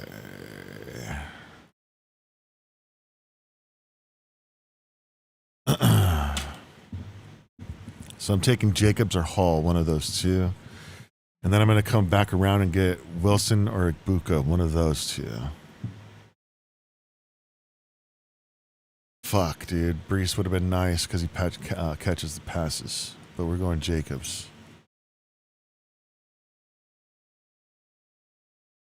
And then I'm going to come back around and I'm getting either Garrett Wilson or Ibuka. If he doesn't take either of those. Or both of them, I should say.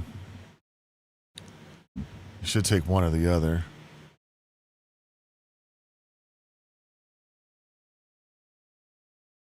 If you play fantasy football and you think that you could beat me, you think that you could put a better team together, and you think that you can dominate the league that I am in, hit me with your information down in the comments. I'll check the comments, and I'll make sure that I create a league, or you can send me an invite to your league that you create,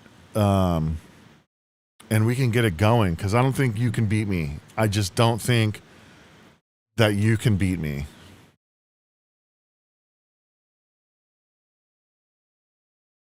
Where are we at with this? Okay, yeah, what are we doing here? Come on, buddy.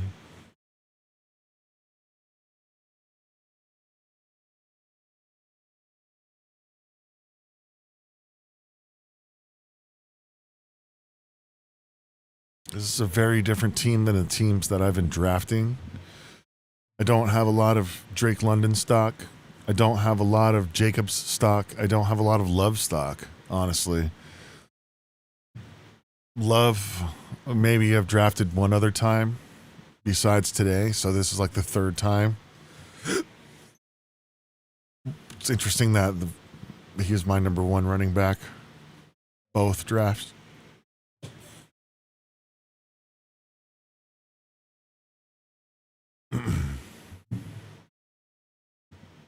My turn. Perfect.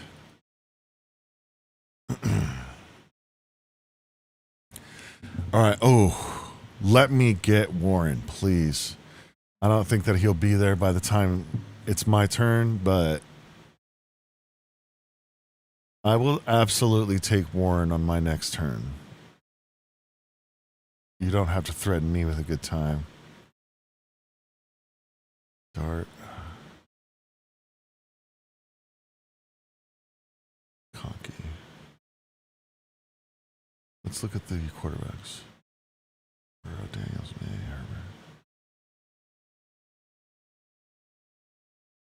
Herbert. There's Burrow, Daniels, May. Okay. Warren, I see.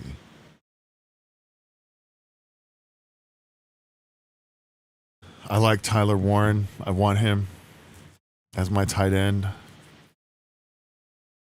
I like May as a quarterback. I like I'll take Hurts as a quarterback. I like Herbert and Williams as a quarterback. Lawrence is kind of where I start to step back a little bit. I'll take Prescott, but I'll definitely need a second quarterback if I do.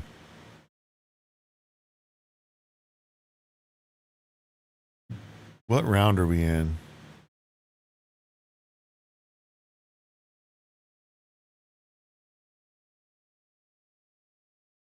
This is round 5. So then I will be round 6. Round 6 taking a tight end.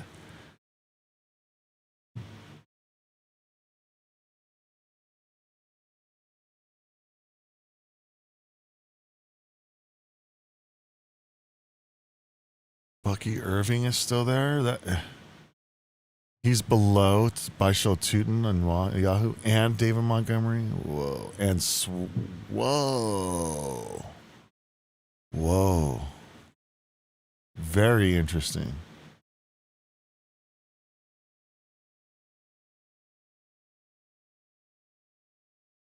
Very, very interesting.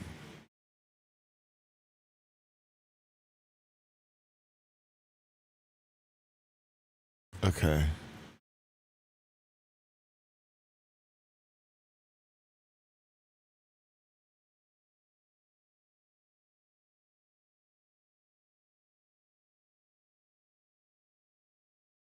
Terry McLaurin is someone that I am not going to have a lot of stock in this year. I don't like his game really with Jaden Daniels. Okay, here goes Joe Burrow. ETN was just off the board. That's nuts. Nutso value right there.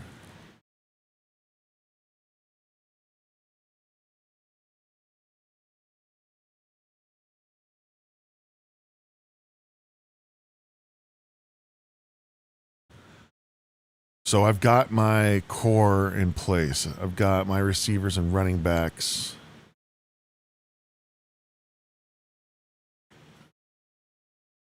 But I'm looking at taking Warren and Bucky Irving right here. Or maybe even Henderson. Oh shit, Jaden Daniels is dropping. I might have to take him.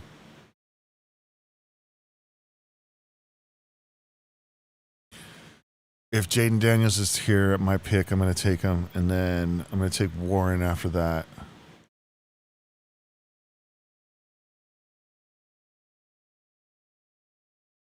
Now, once I start drafting with you guys, I'm not going to be telling you who I'm going to take, obviously. But I just like to tell you guys now because I like to kind of give you the little insight onto how I think about it a little bit.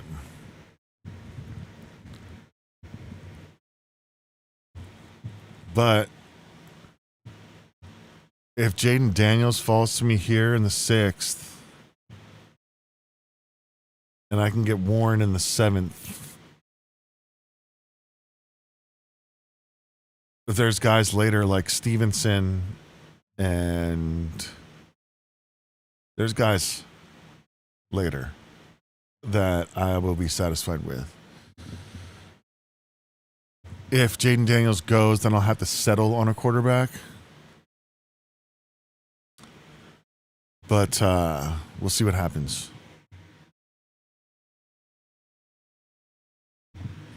This is Yahoo right here, Yahoo Fantasy Draft. But if you want to draft with me, if you want to compete against me, I'll draft on whatever platform you want to draft on. Right now, I think I don't know. I could only find Yahoo and ESPN doing drafts right now. I think that you could do them on Sleeper as well. But this particular draft is on Yahoo. I did the draft before this one was on ESPN. And I'll draft on any site that you want to draft on if you want to compete against me on a live draft.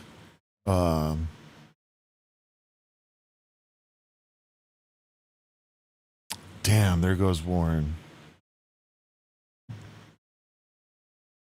All right, well, let's see.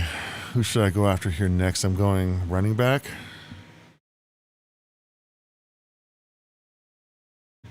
Yeah, I haven't done Underdog yet. Underdog is something that I'm going to get into. I'm doing fantasy baseball on ESPN. And I'm getting dominated, which sucks. But yeah, I'll do any of them. I love fantasy drafts. I love fantasy sports. So any site that you want to draft on, I'm down. All right, coming up here.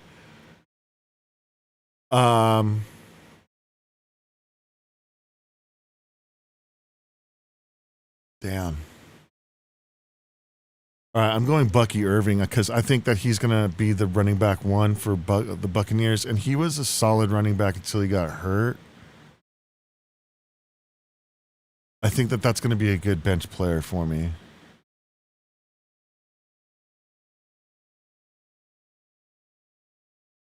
He's a solid bench player, and that rounds out my my running back room a little bit.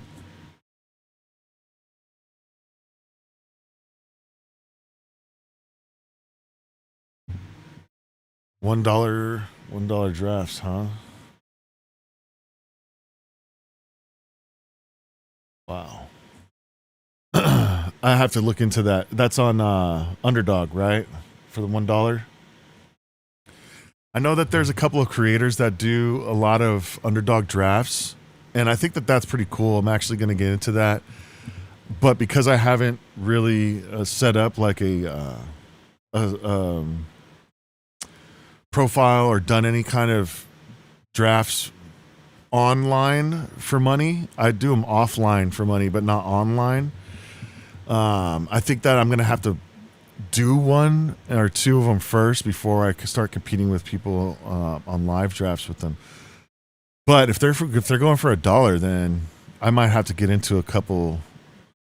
That being said, if I'm paying for those, I'm not going to do those drafts until closer to the start of the season, because my luck is my first 2 picks are going to tear their ACL and then rupture their Achilles, and then I'm going to be stuck there with the worst team in the league, and I'm going to lose. So whenever I play for money, I always draft closer to the season. These drafts here are for fun. That's why I'm kind of like challenging people to play me, because these are kind of for fun drafts, you know, kind of throwaway drafts. I'm up at 12 picks.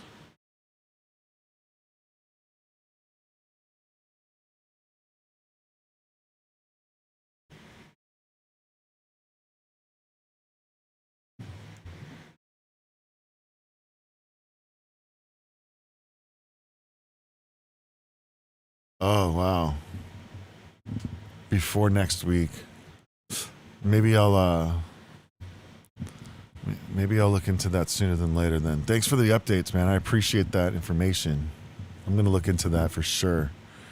Something that I need to get going on, because it seems like that one, the Underdog, is going to be the primary one that everybody's using now. And so it seems like where the best competition is going to be. But as of right now, it looks like things are kind of falling pretty well for me here. I can go ahead and grab Ramondre Stevenson, who I think is being ridiculously undervalued. I could grab Chuba Hubbard, hopefully, if things work themselves out. Ooh, I'll probably be looking at like a Sam Laporta as well. I like Sam Laporta here. I'm definitely going to take a running back, and then I'm going to take a tight end. Alec Pierce is starting on the pup list, huh?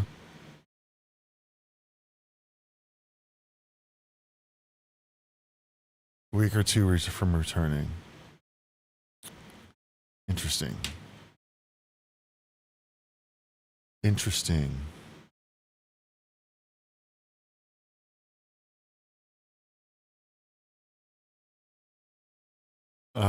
Oh yeah, so I think that I'm going to go with Chuba Hubbard here, if he's available. I'm taking one of these 3 running backs. There's only 2 picks left, so I'm definitely taking one of these 3 running backs, and then I'm going to pivot to Laporta.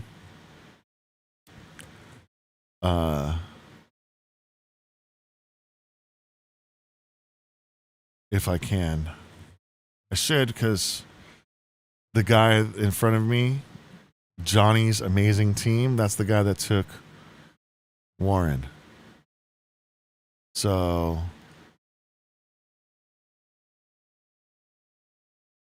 it should be good.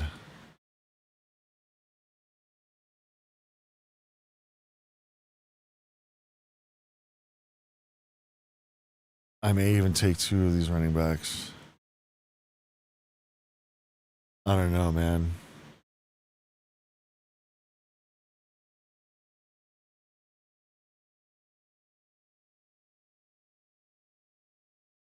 No, you know what I'm going to do? I'm taking Laporta now. So you got to be careful when you're drafting. You got to know where you're at. This guy has back-to-back picks between me. But there's 3 running backs that I'll take. So because of that, I'm going to guarantee myself getting Laporta. Because I will take any of those 3 running backs, Hubbard, Warren, or Stevenson. So he could have 2 of the 3, and I'll take the 3rd. But I'm definitely going to look into the Underdog. Best ball sounds pretty cool to me as well. That sounds like a pretty cool concept. Kind of like the knockout concept. They're making fun games with fantasy, so I think that's cool. Because fantasy in and of itself is fun.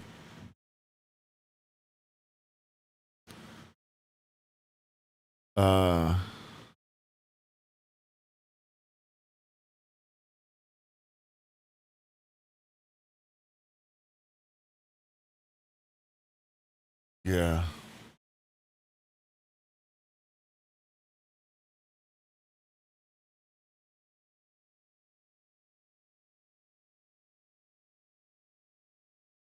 Just waiting for my pick. Come on, guy.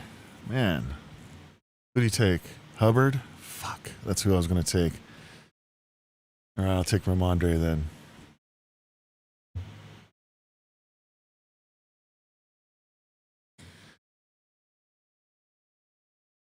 I could have probably taken Hubbard and then Laporta, but I don't want to risk it. I did not want to risk it.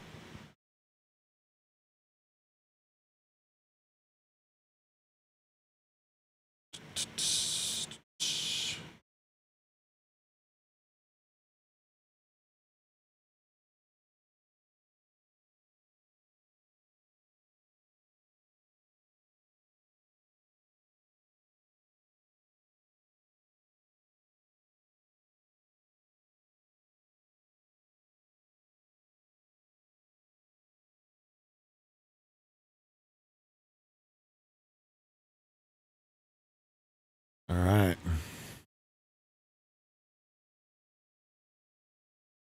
So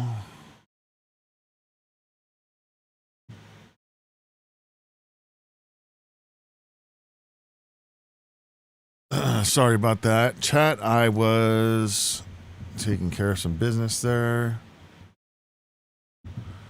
Okay. Who is going to be for my turn? J.K. Dobbins, Sutton.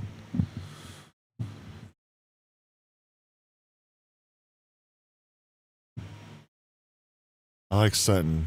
I think he's being undervalued this year. I think that he's going to be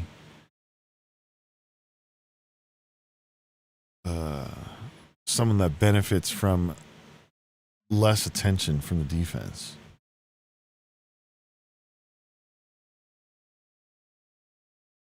I like Josh Downs as well.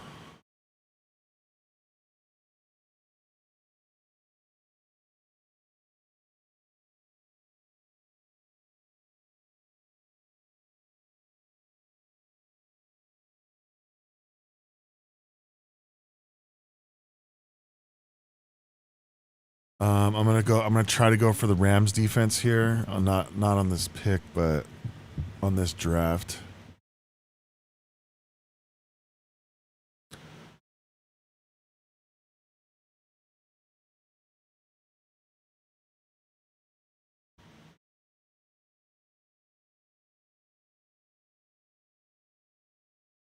If someone like Ricky Pearsall could fall, that would be cool because I think he's going to have a lot of looks.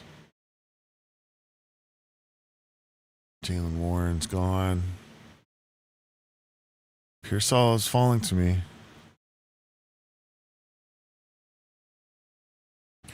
Because I'll go back-to-back Pearsall Sutton, and then I'll come back around and go for defense.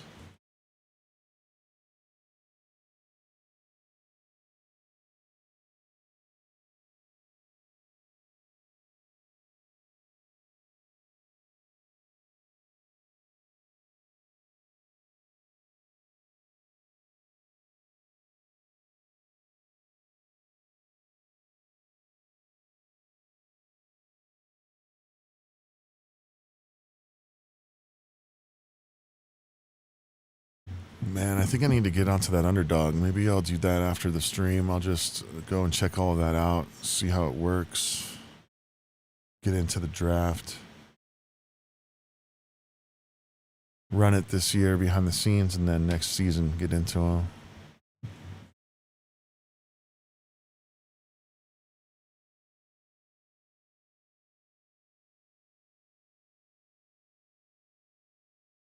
Pearsall.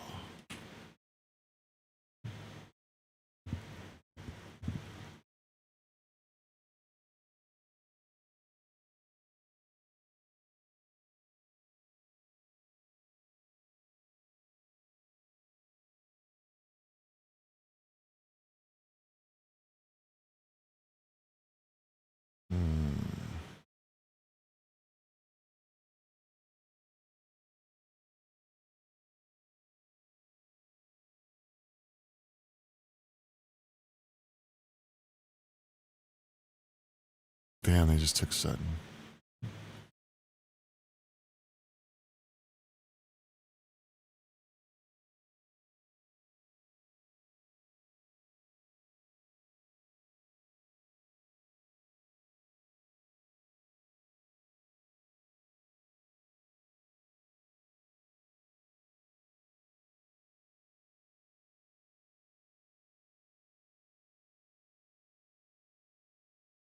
He's a little guy.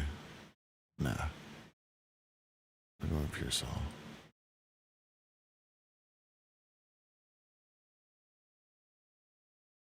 Yeah, let's go. Pearsall, and then I'm going to take a defense. We're going to be in the 10th round. No, we're going to be in the 11th round. I'm going Rams defense. I think the Rams defense is by far the best defense in the NFL. Not by far, but if Aaron Donald comes back, 100% by far the best defense in the NFL. I like the Texans defense. I like the Eagles defense. I like the Steelers defense. I like the Ravens defense. People are sleeping on the Ravens defense. This motherfucker just took the Rams, dude. Right in front of me. Right in front of me. All right, then I'm going to go Texans.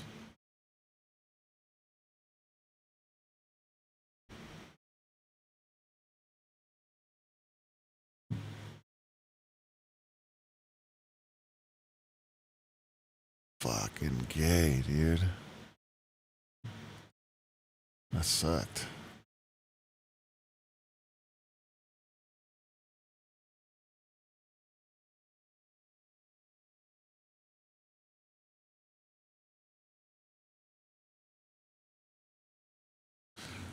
Snatched him right in front of me. So I like the Rams defense, but they got him, so I just went ahead with the Texans defense in the 10th. I'm looking to add a couple more receivers. I'll probably go back-to-back receivers. Something like Addison, Downs. I might even go a receiver and a tight end if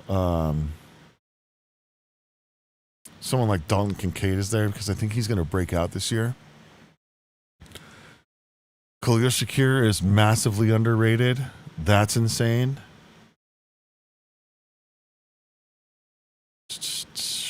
Jordan Addison was just taken.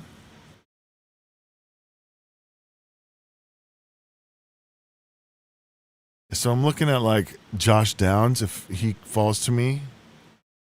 I'm looking at Rachaad White, but I have enough. Actually, I have 4 of each. Receivers and running backs, so I could go either way. Just take best available, I suppose. Hopefully Jordan Downs falls because he's going to gobble up a lot of targets. A lot of targets.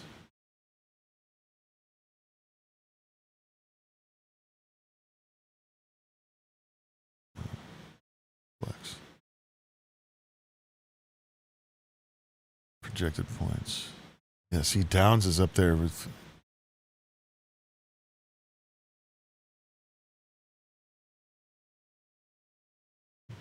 Three picks.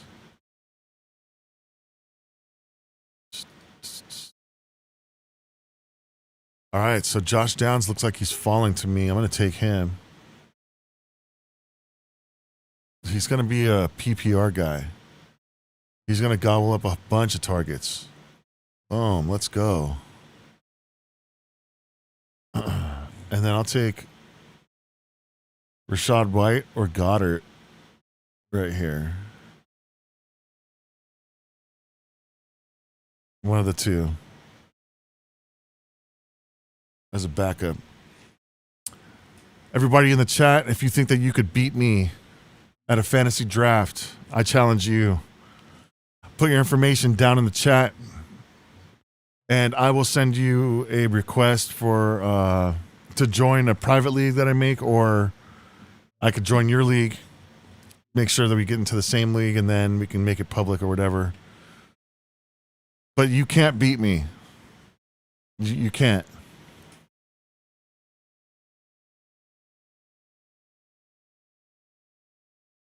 All right. What's next? This guy took Stafford.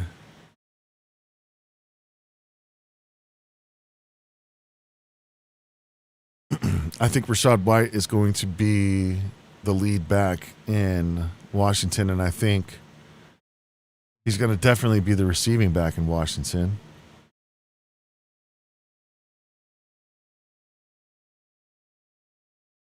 So I think that he might be a really good take right here.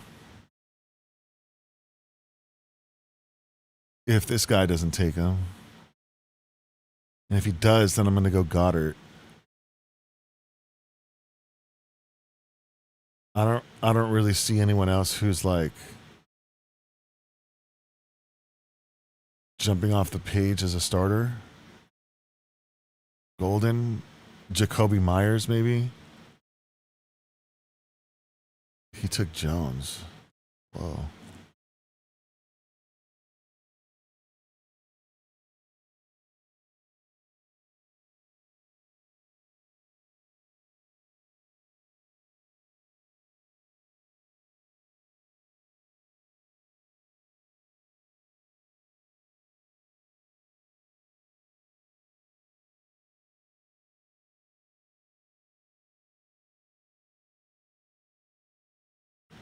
Ja'Cory Cross-Merritt is not good. Rachaad White was battling Bucky Irving for a starting spot. Like, I think that Rachaad White is a steal.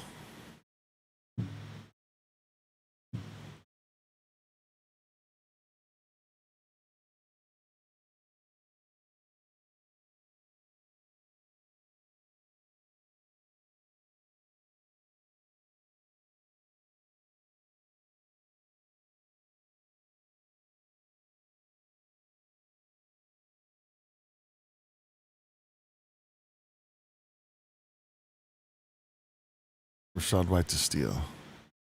Josh Downs, let's see what they say.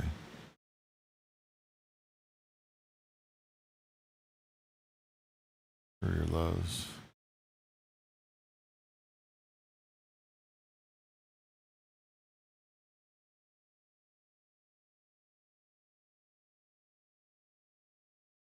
Huh. I mean, I guess that's what you want later in the draft is you want to take a chance on flyers, you know?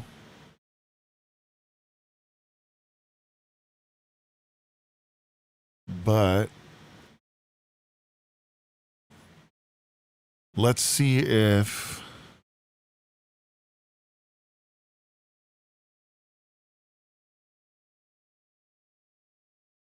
is there any quarterbacks that I would want as a backup?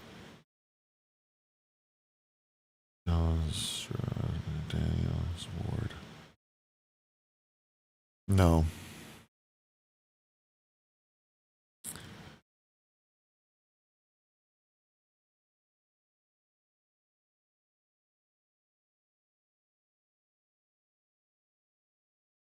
They took Goddard. Vic.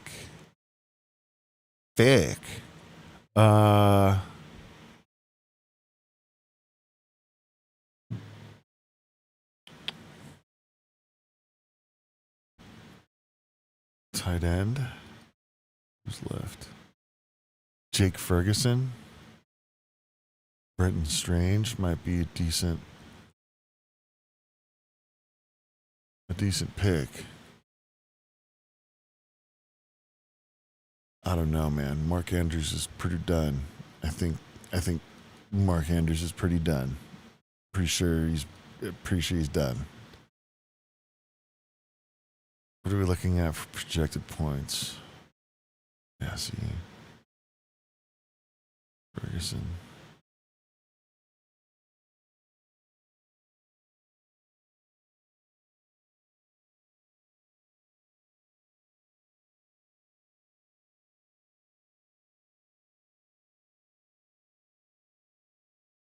By week 13. They just took him. Sweet.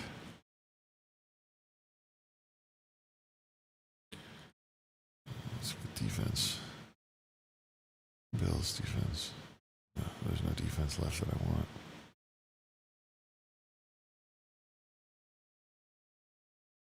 So I think that I'm going to go with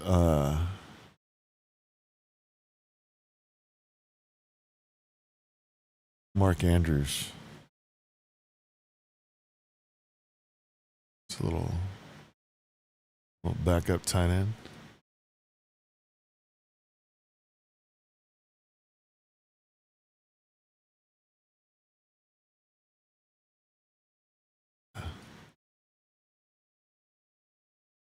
Damn, he took him right in front of me. Damn.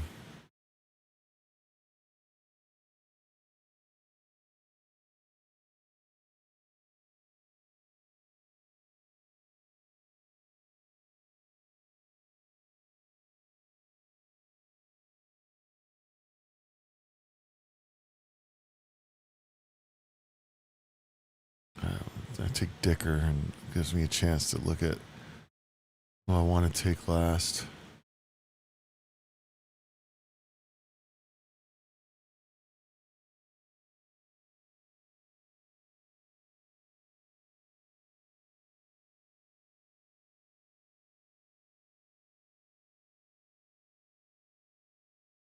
Wow.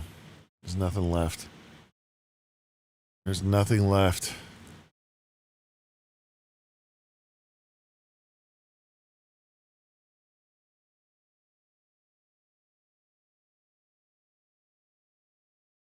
Dalton Schultz.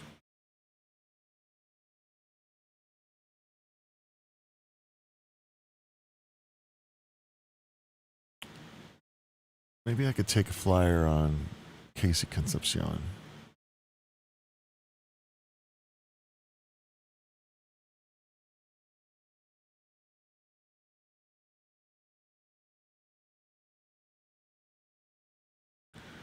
Maybe I'll take a flyer on Conception.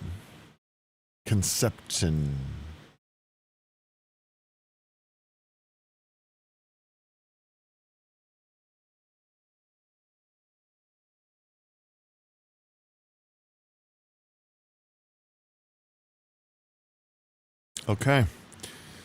So that concludes the drafts here.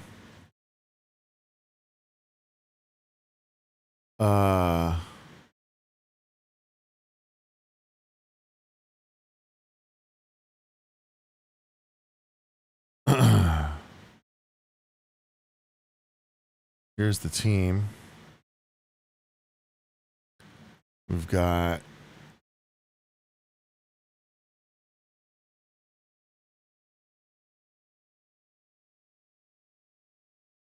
Jaden Daniels at quarterback, Puka, Drake London, Jeremiah Love,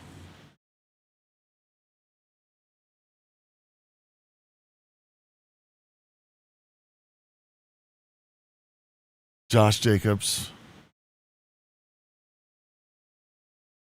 Sam Laporta, Garrett Wilson in my flex,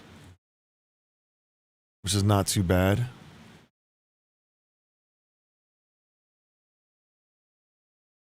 We got Bucky Irving, Ramondre Stevenson,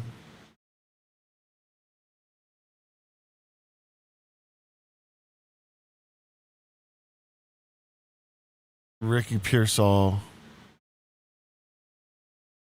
Josh Downs, Rashad White, and Casey Concepcion.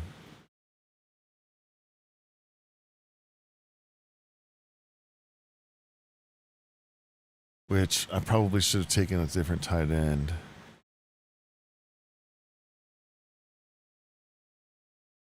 But whatever. Not a bad draft. Balanced team.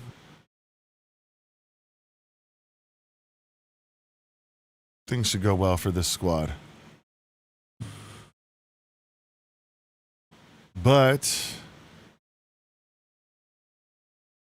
that's going to be it for this draft. Today we did the live draft on ESPN. It was an auction. We came away with a team that is okay, dominates at the running back position, but is left wanting more at the wide receiver position. And then we pivoted to this draft, which was a snake draft. And this draft went a little better.